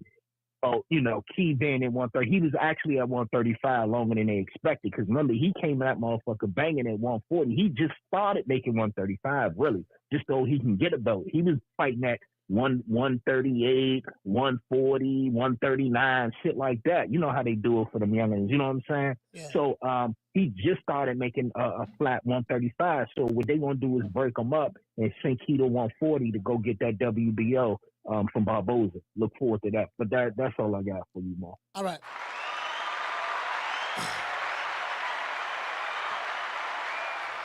Hey, what it said, Mighty King Boxing said, Mighty King say, he say fight was so good the first time I went weak. LDBC chat. I guess you went in the LDBC chat talking about it. They blocked me like punks, coach. I mean, you know what you expect. I mean, you can't go into enemy territory and antagonizing the enemy and then get mad when they block you. I'm not saying you was mad, but I mean that's what it is. Y'all see, hey, Mighty King, you can't be antagonizing them boys, man. You know them boys suffer from goose grease. Can't be antagonizing them. You know what I mean? Shout out to Justin. Justin, what's going on, fam? Them boys that used to call him, man. Like I'm disappointed in my haters, man. I don't know if I did an excellent job running them off the blog, or they just ain't cut from the same cloth I'm cut from, fam. Like damn, I'm disappointed. Like they were going strong 2021 and 22 and a little bit of 23, but it seemed like after that Crawford and Errol Spence fight, them boys ain't been the same, fam. It ain't been the same. But then now it's like Showtime gone. Then now it's 2025, and it's like, damn, where they at? I mean, I hear a little bit over here, and I hear a little bit over there, and but that's about it though. Like, damn, dog. I'm like, man, I'm disappointed, man. They don't let me down, man. I'm cut for this shit. You know what I mean? They don't let me down. I'm like, damn, dog. I should have eased up on that. Was my fault. I should have eased up on them. Cause I do get a little diabolical. I'm like, man, I used to get gun emojis, death threats, niggas sending me demon face emojis. They don't do none of that no more. It's like, damn, I don't destroy them niggas, dog. Damn, I don't destroy them. You get what I'm saying? Like, damn, I ain't mean to do them boys like that, man. Shit, y'all can come back outside, man. Y'all come on, man. God, y'all, I'm sorry. I'm sorry. I ain't mean to do it, though. I'm sorry, dog. I just had to. You get what I'm saying? I know I went overkill. So to all of my ops, digital ops online, who used to come, send me gun emojis and demon face emojis and threaten me, tell me I better not do this and do that. I apologize. Y'all can come back, dog. I didn't mean to desecrate y'all like that. I apologize. You know, I destroy boxing communities and all of that stuff there. Niggas don't even call no more. Niggas don't even call no more. I don't pull them niggas' whole card. Like, I literally don't pull their whole card. You know what I mean? I don't snatch their maxi pad off. Them niggas like, God damn, dog. Man, shout out to Moeezy. I'm just saying. I feel I'm disappointed. I'm more disappointed than anything. I'm disappointed. You know, I expected more. What did you say, Miss Black Panther? She said they were trying to get rid of you, coach. Yeah, Lord Hammers, they underestimated the power of Main Street. They underestimated the power of 1332 Main Street Apartment B. They underestimated the power of Betty Jean's son, Betty Jean and Eddie Williams' son. They underestimated that though. They underestimated the power of Betty Jean, the son of Betty Jean. They underestimated that. You know what I mean? It is what it is. Hey, shout out to everybody in the chat. Let's give everybody a round of applause. Niggas don't left, man. Hey. You know, I'm looking for smoke. Shit, hey, listen. You hear what I'm saying? I'm like, man, God damn, dog, this boxing shit, man, they used to have me. Damn. Man, fuck, man, like this shit just ain't. You get what I'm saying? I'm a nice guy this year. Y'all see how nice I've been? I've been on my best behavior this year, 2025. This is the nicest I've ever been on YouTube. Since I've been doing YouTube for 4 years, this is the nicest I've been. You get what I'm saying? You know, 2025, I turned over a new leaf. I said, well, damn, I don't destroy these niggas already, so ain't no need to just keep destroying them. That's why I don't defecate on the alphabet boys no more. There's no need. And then the damage is done. You get what I'm saying? So it is what it is, man. Let's give a shout out to everyone, all of the super chatters. Shout out to Green Eyes P. Okay. Shout out to the white Mr. Ham. Okay. Shout out to my brother Tyrone, not only for the super chat, but for becoming a member. Okay. Shout out to Mr. T. Okay. And shout out to Deal, man. Okay. Let's get not only that, and shout out to my brother. Hold on. Shout out to Mike. Okay. Dropping out $20 cash app. Let's get the cash shoppers and the super chatters a round of applause.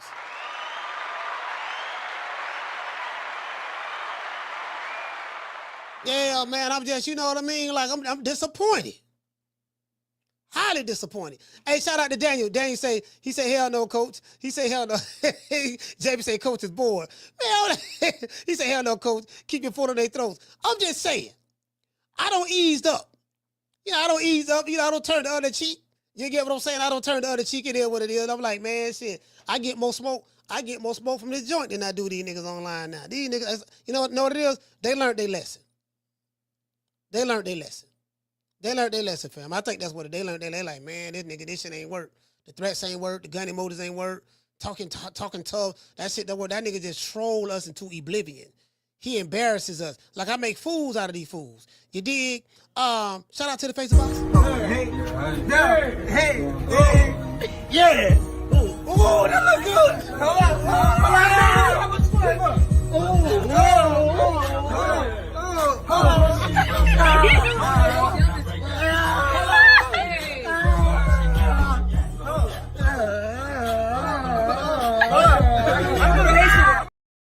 Shout out to the face of boxing.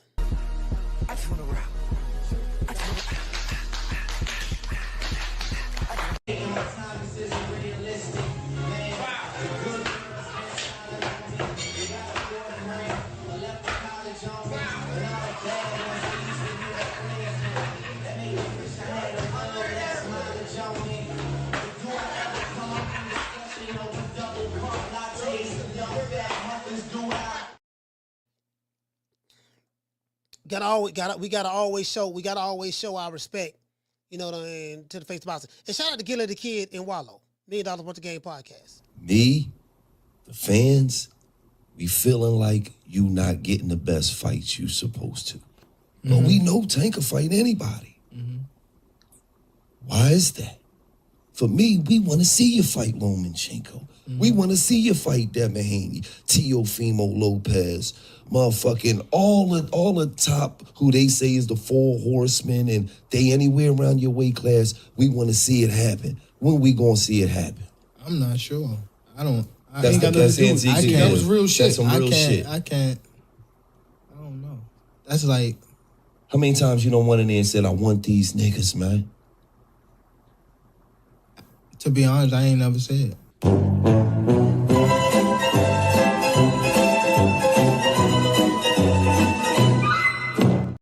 You know, we like honesty. We do like honesty over here. You get what I'm saying? It is what it is, man. Shout out to everybody in the chat. Y'all know what time of TI is. You know what, man? Let's hit everybody just a little bit. Not a lot, but a little bit of Snow Bunny love. See your eyes shine, she's my Snow Bunny, please. In the winter lights, too, she's my sweet Josephine. Talk to my nose, this love has got it so raw. Make you move, stepping out, from out of control. It's me against the light, Snow Bunny. Moving on the bar, everything's alright. Got that smooth, so feel. No, that's next to feel along with my Snow Bunny love. We're party about the night. See your eyes shine, she's my Snow Bunny, please. In the winter lights, too, she's my sweet Josephine. Talk to my nose, this love has got it so raw. Make you move, stepping out, from out of control. It's me against the light, Snow Bunny. Moving on the bar, everything's alright. Got that smooth, so feel. No, that's next to feel along with my Snow Bunny love. We're party about the night. Yeah, man, it is what it is. Snow Bunny love, man. It is what it is, man. We got to say all praise is due to the Most High, the Most Exalted, the greatest human being on the planet Earth. And I say that facetiously for the Hamanites, Mr. Al Heyman. Well, you know, I guess I gotta be like everybody else and sing Al Heyman. I can quit my job now, baby. 6 figures, baby. You feel me? I'm about to But a name. Do you have a name? Oh, nah, I ain't got no name, you know. Name them names, man. They know who they is. Name them names, please. The names need to be named. They know who they is. The Mexican Monster. Yeah, man, I respect honesty, man. The man say he don't want no smoke. He ain't signing with Turki Alalshihk. He don't want to fight them other dudes. And I respect that. They did what it do. I like it. No, I don't like it. I don't like it, but I respect it. So I don't need to hear nothing. I don't need to hear nothing from the Taking Maniacs. I hear from the man's own mouth. So it is what it is. I don't think he's afraid of Devin Haney, but he's afraid of something. He's afraid of something. You get what I'm saying? So it is what it is. You know, when you turn down that kind of money and, well, you know, if it go 12, it's going to be this and that. He's afraid of something. I don't know what it is. Maybe y'all right. Maybe you Devin Haney fans, maybe you dudes online who been saying the man ducking it, you know, maybe y'all right. Maybe the nigga is scared. I don't know. Maybe I got more faith in the nigga than the nigga got in himself. I don't know. You know what I mean? So it is what it is. But the reality of the situation is we got 4 champions at 135 pounds. There are plenty of fights to be made up there. I do like that. I do like those fighters that's at 135. There's some good ones there. And we should get some good fights out of that crop. Will any of the champions fight each other? I'm not optimistic. I'm not optimistic at all. Because Tank ain't fighting nobody. None of those dudes up there. He let that be known. Shakur ain't fighting doggone Keyshawn Davis, and Keyshawn Davis ain't fighting him. Both of them let that be known. So it's just a big duck fest up there. True. And Lomachenko in the Ukraine somewhere. So the champions is doing their own things. Well, Keyshawn just became a champion Saturday. So I give them, you know what I mean? But anyway, they just doing their own thing. That's the reality of the situation. You get what I'm saying? I think the last guy that had all the belts at 135 was Devin Haney. Devin Haney went undisputed at 135. So he did get all of the belts. Prior to him at 135, in the 3-belt era, well, it was 4 belts, but the 3-belt era, that was counted as undisputed. The guy who became undisputed, gathered all of the belts at 135, was Pernell Whitaker, my guy. Sweet Pea. So it is what it is. It is what it is. These fighters are, we'll see. We'll see what happens, how it plays out. You get what I'm saying? Shout out to everybody in the chat. Peace to the family. Tenderonis, PYTs, and the Honey Dips. I will give everybody a shout out after these messages.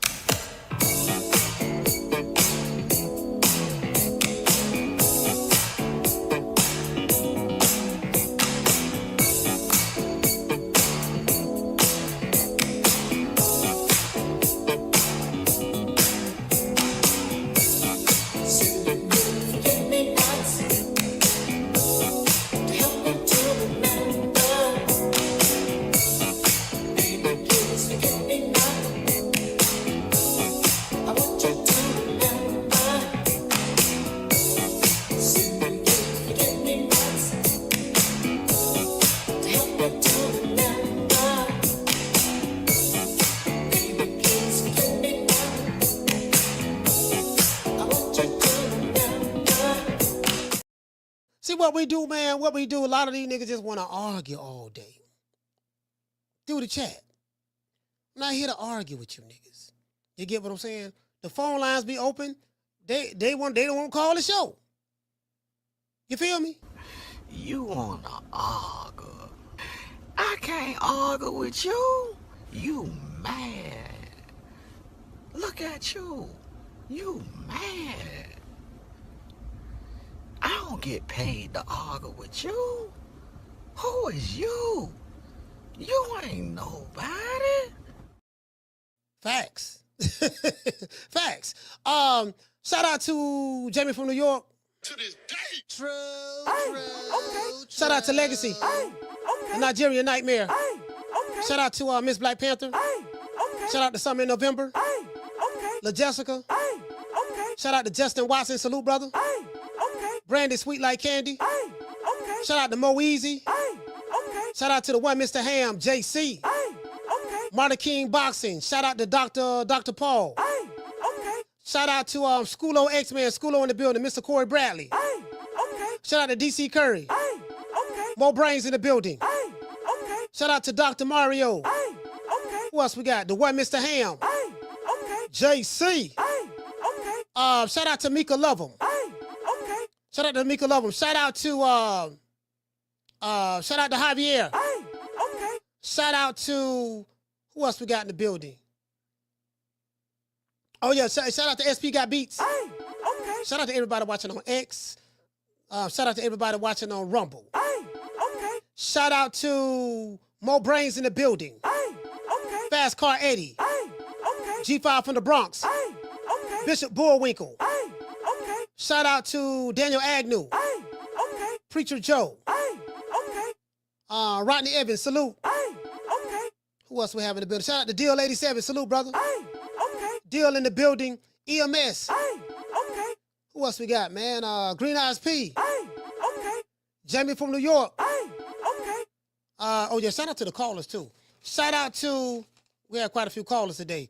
Shout out to John Martinez from Idaho.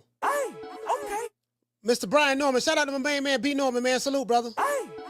Jamie from New York. Martin from Oaktown 2 times. Johnny from Oaktown, salute. My main man, Derek from Florida, salute, brother. Ron Boy Fresh, DC, stand up. Coach Eddie from the ATL. Mitchell from Chi-Town. Mike from Bridgeport. Sugar the Bear from Little Rock, Arkansas. And my main man, Curtis from Long Beach. Let's get the callers a round of applause. And man, look here, man. Hey, y'all, check it out. Shout out to Kelly Boston, Eric Gomez in the building. To this day. Shout out to Eric Gomez. Salute, brother. What do you say? Bomb Squad in the building. TR. I think that's all I'm seeing. Some of the same names. It is what it is, man. I catch you guys tomorrow, man. Nigga, if a nigga want to talk, man, listen, man, I ain't got time to be arguing in the chat. Just, just call the show. You know what I mean? It is what it is, man. We don't do all the other shit. Just if you really want to get it in, defend your position, call the show. But I think some of these dudes, they don't defend their position because they're not intellectual enough to call in and intelligent enough to interpret their position. You get what I'm saying? Because you get exposed over here. You feel me? Yeah, dig. I'll catch you guys on the next one. You know my motto. Don't meet me there, beat me there. Peace. Man, I'm out of here, bro. Let's go.